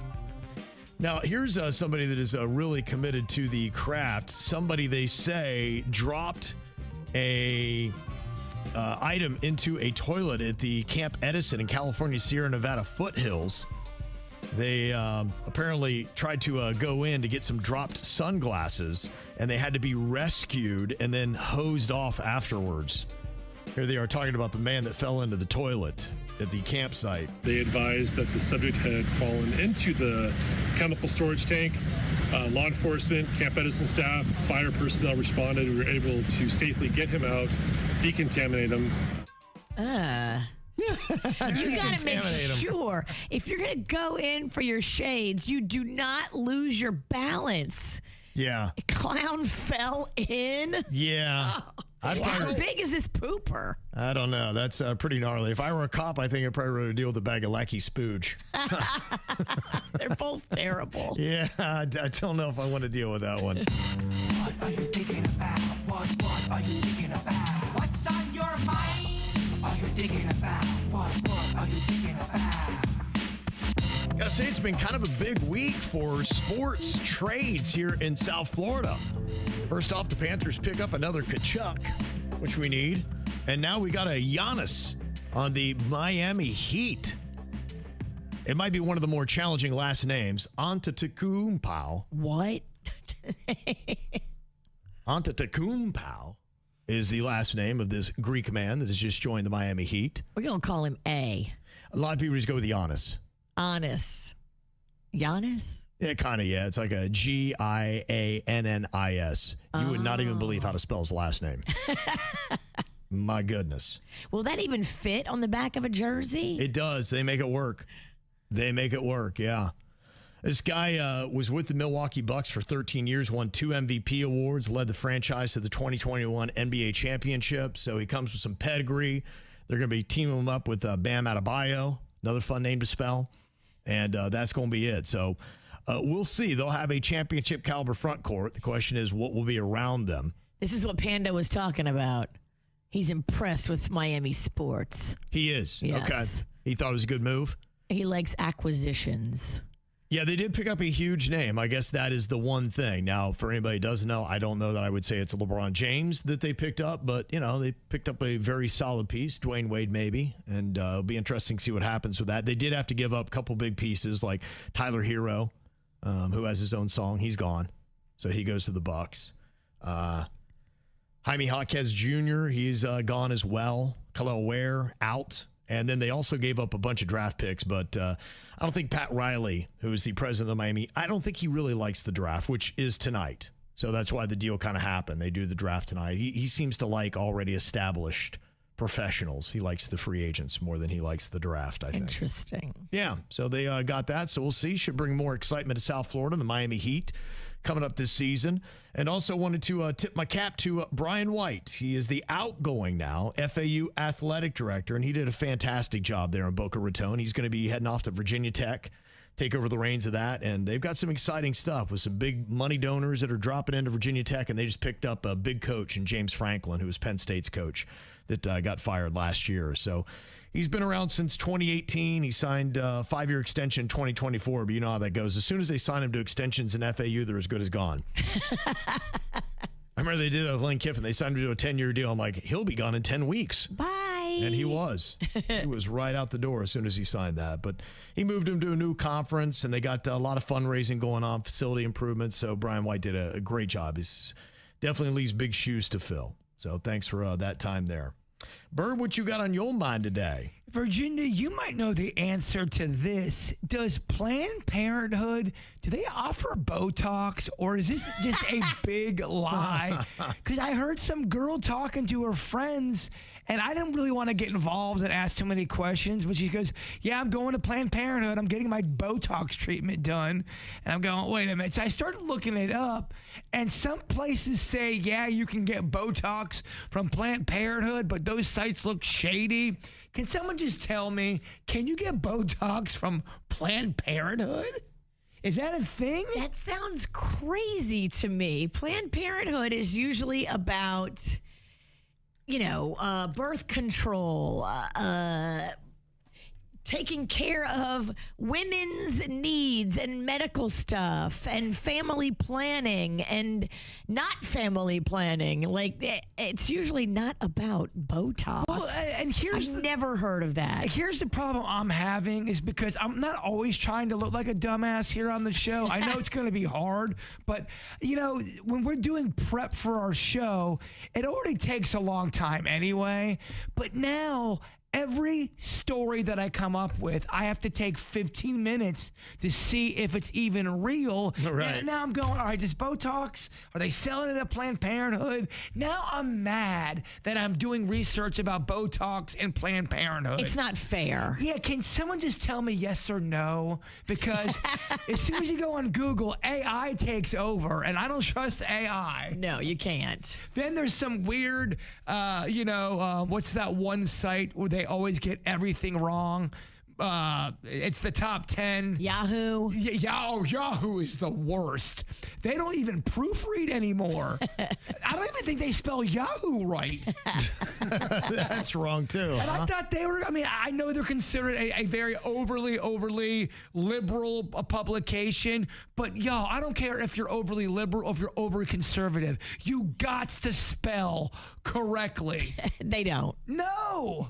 I get it. If I spell it correctly, I'm just doing a dumbass post. I don't think Planned Parenthood does Botox. But hey, I've been wrong before. It seems like it wouldn't really be one of those medically necessary things. I feel like if Botox was available at Planned Parenthood, people would be livid. You mean to tell me we're getting Botox with young girls? Is Botox free at Planned Parenthood? Look, because man, then you will have a bunch of hookers showing up. This girl was with so much confidence. I'm going to Planned Parenthood to get my Botox because I earned it. I'm like, I'm not going to even get involved. Now they're thinking they are going to go in there and get it for free. That I don't know. I mean, not everything in Planned Parenthood is free. You can go into Planned Parenthood and still spend money. You don't just walk in to Planned Parenthood and everything's free. I thought it was a medical facility where, it's about, real medical procedures and birth control and stuff like that. Like, Botox is not a necessary medical procedure. And don't come at me saying, oh, Jbird, you got tricked by TikTok. No, this was a human talking. I would be surprised, but I guess this world continues to surprise me all the time. But would you be that shocked if all of a sudden there was a story, oh, now Botox available at Planned Parenthood? I wouldn't be shocked. I would be curious about their prices. And are their injectors experienced? Asking for a friend. This all could be garbage, but Kevin, I'm living in a world where I don't know what's up. What I'm thinking is happening, there's a story out of Marmonte, California. And they, I believe, are trying to grandstand and make a point because there have been some cuts with this administration when it comes to Planned Parenthood, and they're selling Botox to offset the cost of the money that was cut from their budget.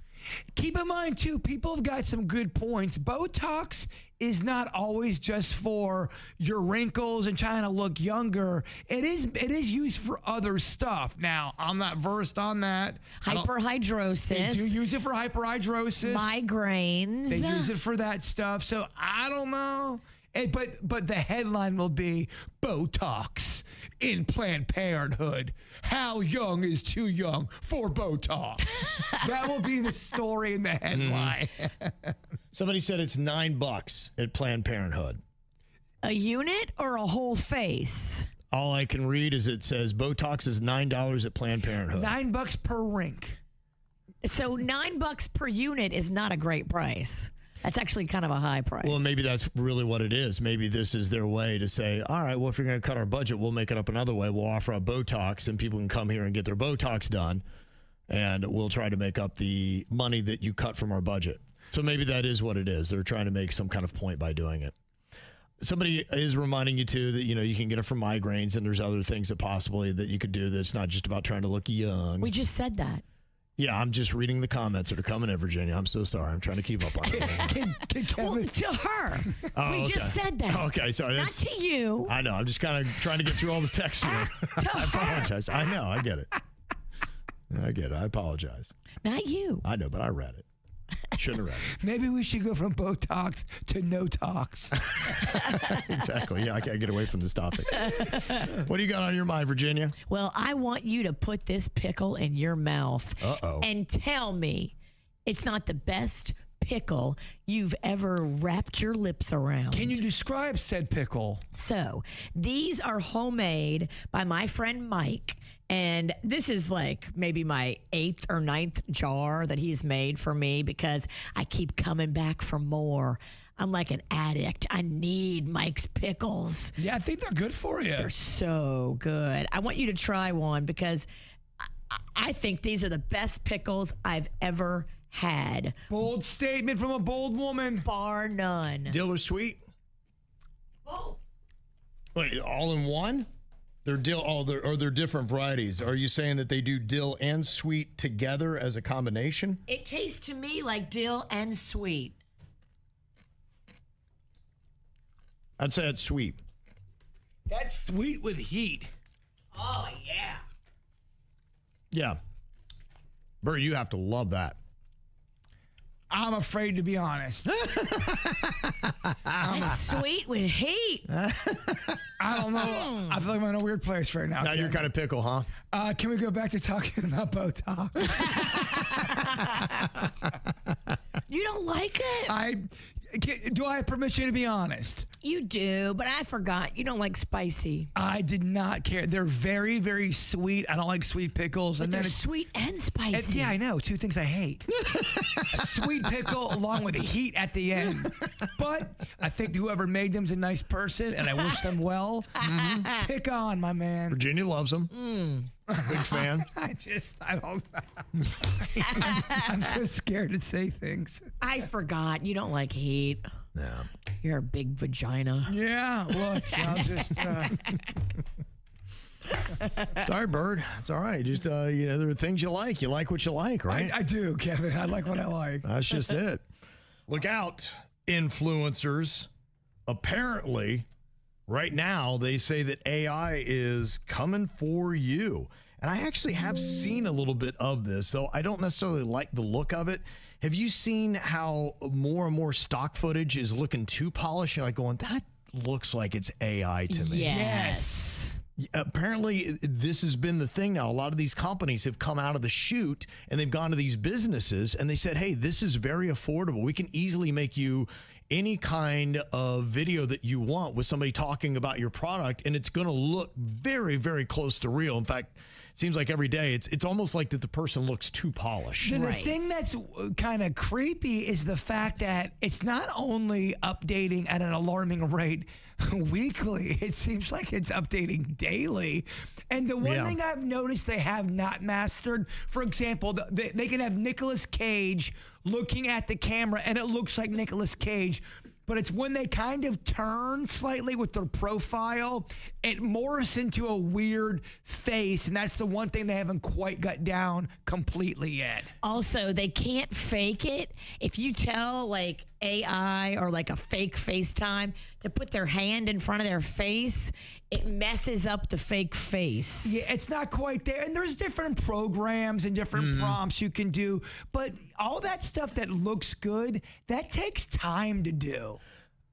Yeah, no, it does. But what I can tell you is I think with some of these businesses, for instance, if they have the program or whatever, they can type in whatever they want to be said, and then they just run it through the program. You get a video right back. And when I was reading this story, it thought of me I thought of this the other day. It was on Thursday, and I was doing a MC gig that I had at the Florida Association of Broadcasters of the Breakers. And as soon as I get there, I get an email from Hair Club and like, hey, we got these 3 videos we want you to do. Can you turn them around like in an hour and get them back to us? I'm like, no, I actually can't.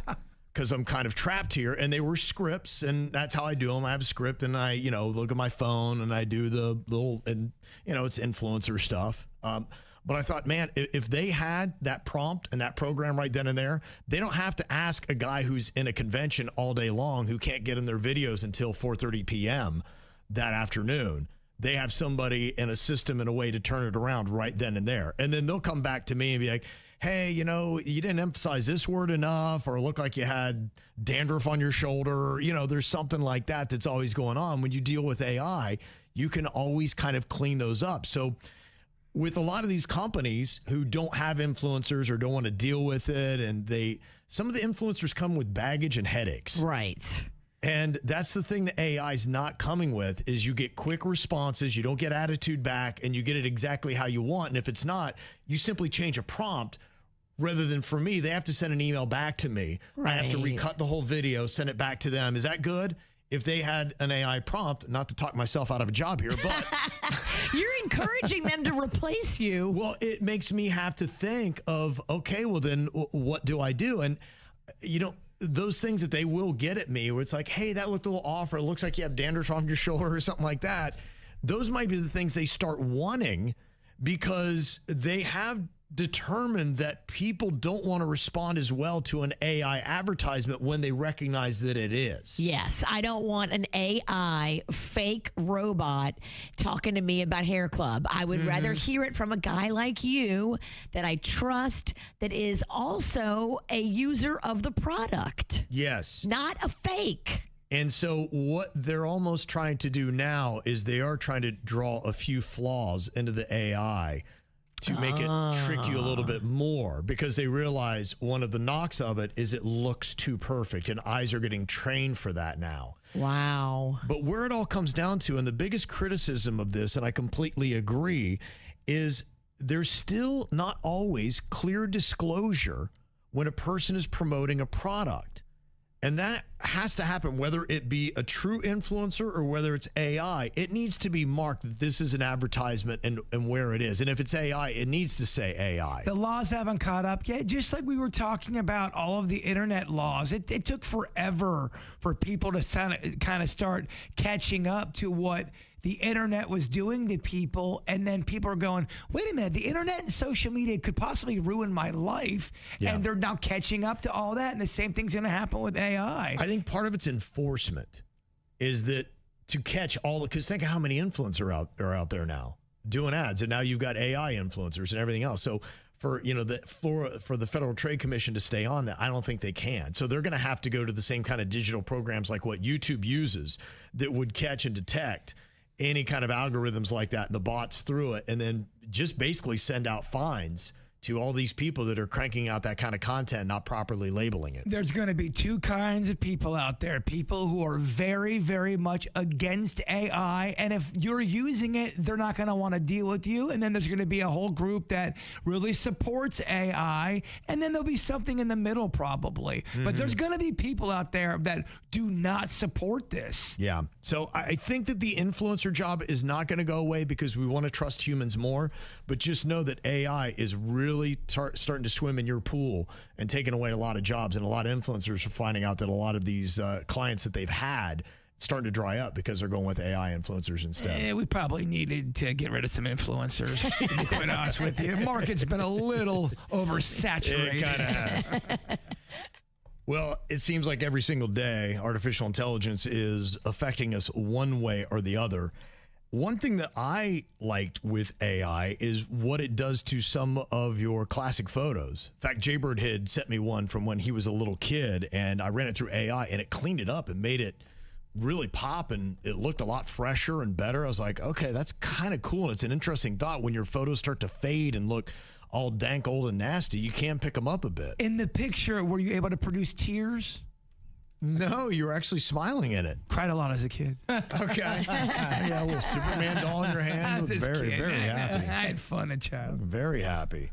And I think that's just it, is finding the boundary. I was just talking a second ago about the influencers, and we do trust real people more than we do the people that are artificial, but sometimes you can't tell the difference, and it's easier and cheaper a lot of times for these companies now to go with somebody that is just AI rather than going somebody that's a real influencer.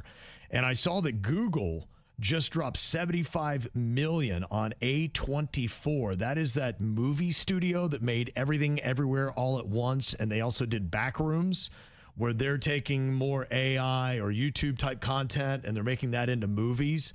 Now, Google's trying to say the goal isn't to let AI replace filmmakers. Instead, they're giving directors and artists new tools to help brainstorm ideas, to speed up production, and create shots that might not have been possible before. That's what they said about drugs. Oh, we swear it's not going to alter your thinking. Just have a couple. It won't mess with your mind. Yeah, I don't like this. Yeah, I don't like it either, Virginia. They say their investment is to support creativity and not to replace it. This sounds like when you get to a new company and you're about to get fired, and they're throwing all these new rules that you're not going to be able to handle. You're like, it's borrowed time, my friends. They don't want human creativity. They want AI. They want computers. I think they would love human creativity. They just want it so fast, and they want so much of it. Cheaper. But here's the faster. thing, though. Not everything that's built fast doesn't mean it's great. There's some things in life where you have to take time.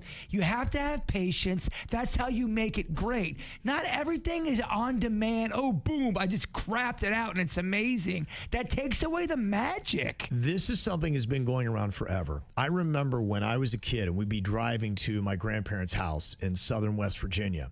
I would always look every time. We would drive by what was called John Henry's Tunnel. Have you ever heard the legend of John Henry? Oh, No. yes. No. Bird, tell him the story then. Well, I'm sorry. I got it confused. I heard of the candy bar O. Henry. Oh, okay.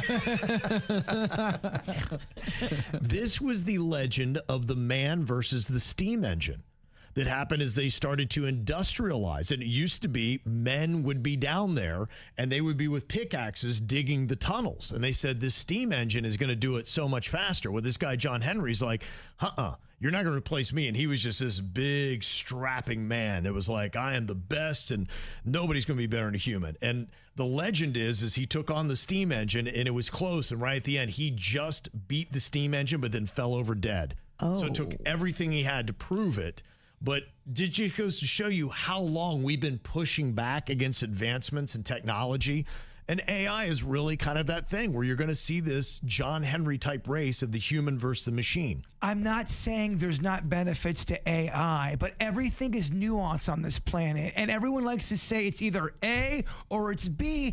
Every situation is going to be different when it comes to these kind of things. The steam engine couldn't think on its own and think it's a good idea to eliminate all humans. The other thing, too, is you couldn't take the steam engine and hold it while you're in, I don't know, a deli at Publix and looking at the steam. Now we all have our phones. You're able to create an AI anything while you're waiting for a sub in a line. It's always there. It's always on demand. There's never a time for patience. There's never a time to chill with your thoughts. You're constantly on the go, creating. And just because you crap something out really quickly doesn't mean it's that special. Yeah, I think we're going to still hold quality at a high standard, and that's going to have to be part of it. But we're figuring out the nuances, and that's what this deal with Google is saying, can we push the bounds of how we use AI, but still with human creativity to make the products a little faster, but still have that quality control. So they're trying to merge the two, human creativity along with AI ingenuity and convenience and speed. I mean, did we not learn nothing from the end of Flash Gordon? Nothing's greater than the human spirit? So as I say that I do love, some of the technology and what it is doing, there are little caveats that you need to know. And I talked about how I was able to pick up one of Jbird's childhood photos and make it a lot brighter and look better using AI. But if you're relying on technology in digital photos, Denny's is warning me that in the future, they may not be around. And I've been to the point where I've been trying to convert every photo that I cherish in my life from the photo albums my mom so painstakingly put together through the 80s and 90s. And now I'm hearing that I better go back and check that hard drive because those photos actually may not be there. I may have been better to keep them in the photo album. You're saying that, Denny's, you found out that flash drives and solid state hard drives only hold data for about 10 years. So if you pack that away on a shelf like you would a photo album, you could come back in 15 years and it's just not there. Yeah, what's even worse is if it's something that's used a lot. Say you use that flash drive for 2 years before you decided to save your photos on it. The more you use it, the less time it lasts. Really? Yeah, they said it could die within 5 years, half of the length of the lifespan. Oh my gosh. So the way it works is, I guess he uses electrical impulses, and when you plug it in, it powers it up, and that refuels the cells. So if you throw it in a drawer for 10 years, they said it'll kill the cells. When next time you go to plug it in, after 10 years, it'll say corrupted. Oh my gosh, I had all of my stuff turned from 8mm to that little flash drive. I know, it really shocked me. And then I looked into the solid state, the ones that are in hard drives now, or that are in computers, and they're so fast, everyone can do everything so fast. The more time you use that, the less of a lifespan it has. So if you save important stuff on your computer and you're like, all right, I bought a new computer, let me just put this one in my closet. If I ever want to revisit those photos, I can. The more times you use that, the less of a lifespan that's going to have. It's going to have like a 5-year lifespan on those photos. I got to go back to film and buy a projector like my dad had in the 70s. I want to just print all my photos because this all came up because I backed up my entire phone. My phone was at full capacity. So Mine too. It ruins your life. Ugh. So I backed everything up and I deleted it off my phone.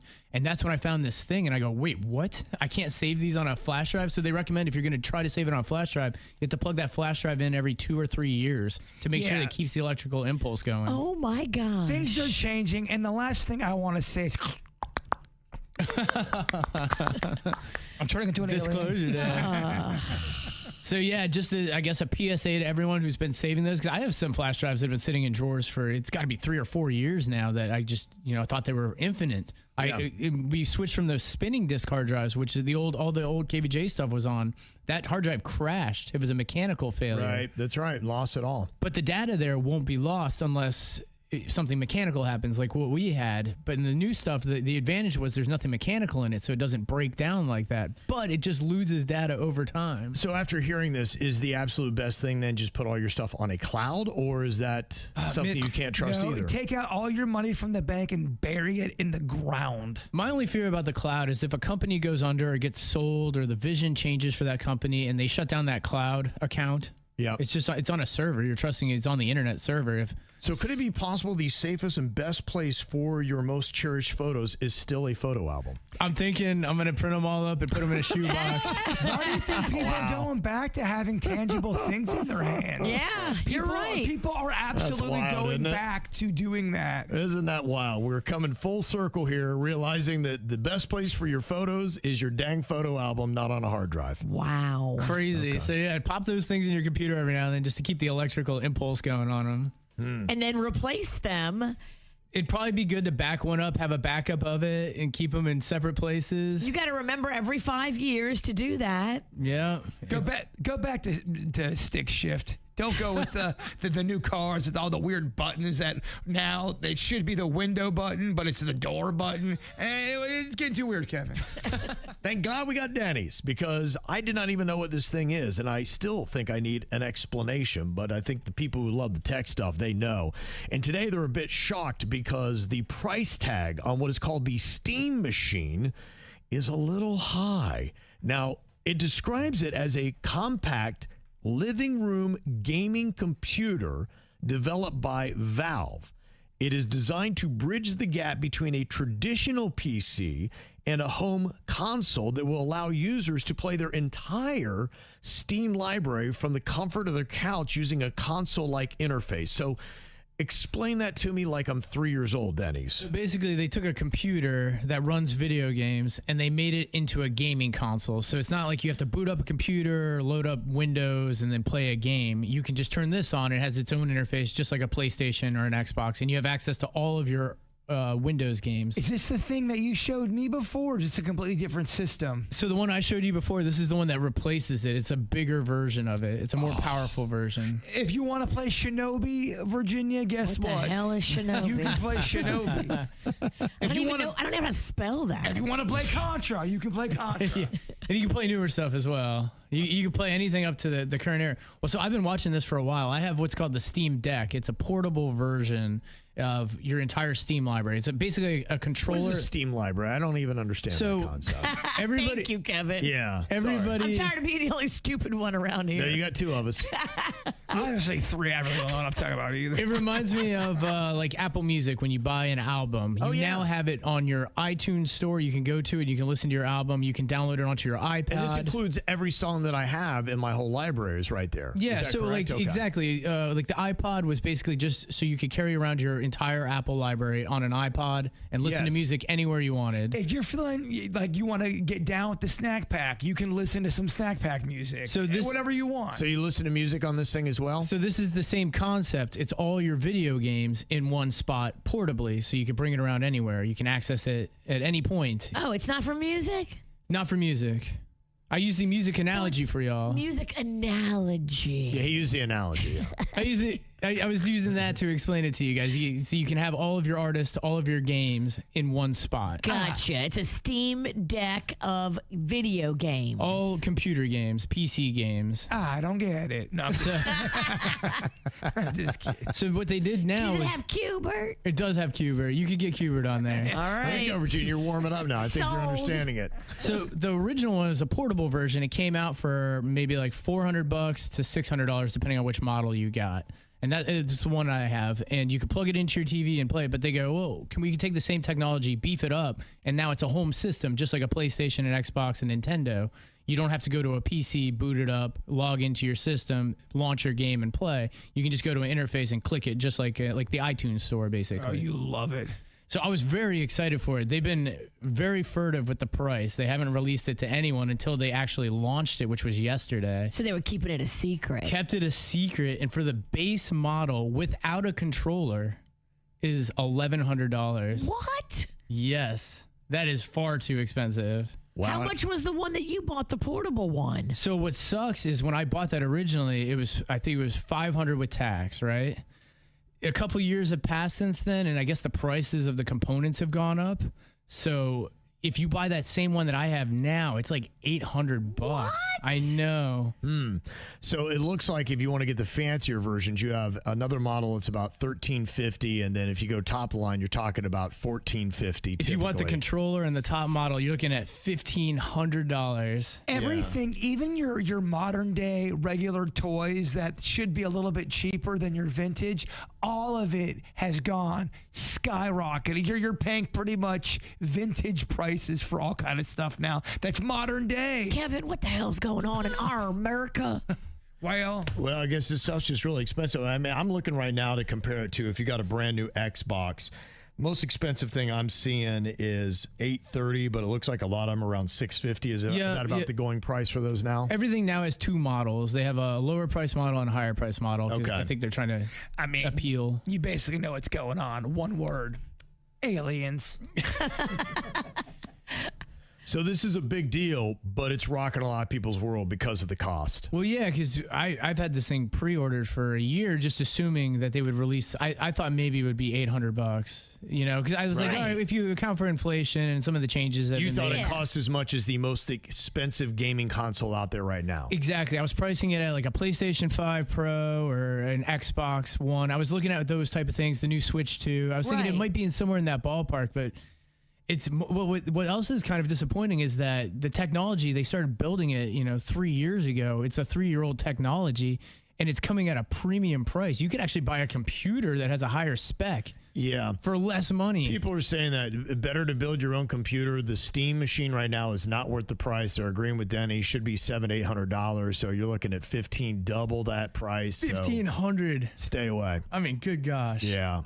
Maybe, and if the consumer does, then you'll get your wish and they'll start altering the prices. If they change some of the specs out to make it more worth it, but if we're using old tech and they're charging that price. I feel like you could build your own. Oh, absolutely. In a lot of cases, the appeal of this is that everything's in one spot. It's made easy. You know what I'm saying? So that's the appeal of it. They love convenience. I get it. It does make sense for that. But I mean, I don't think that alone is worth the price. Like you said, you could build a computer for $400 less that has the exact same specs. I told y'all they released the new Death Star Lego system right out the box, brand new, $1,000.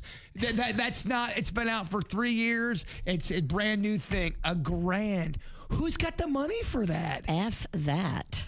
Who are they making this stuff for? Who are they making? They're making that for evil people that have a lair. That's weird. Mm-hmm. People that don't like to pay their rent, buy food. Yeah, I guess. Have car insurance. They're just eating Legos, maybe. Take care of their children. It's perfect for you. All right, it's time to wrap this thing up here. Before we do, Jbird's got to give us his thought for the day. Some storms don't come to ruin your life.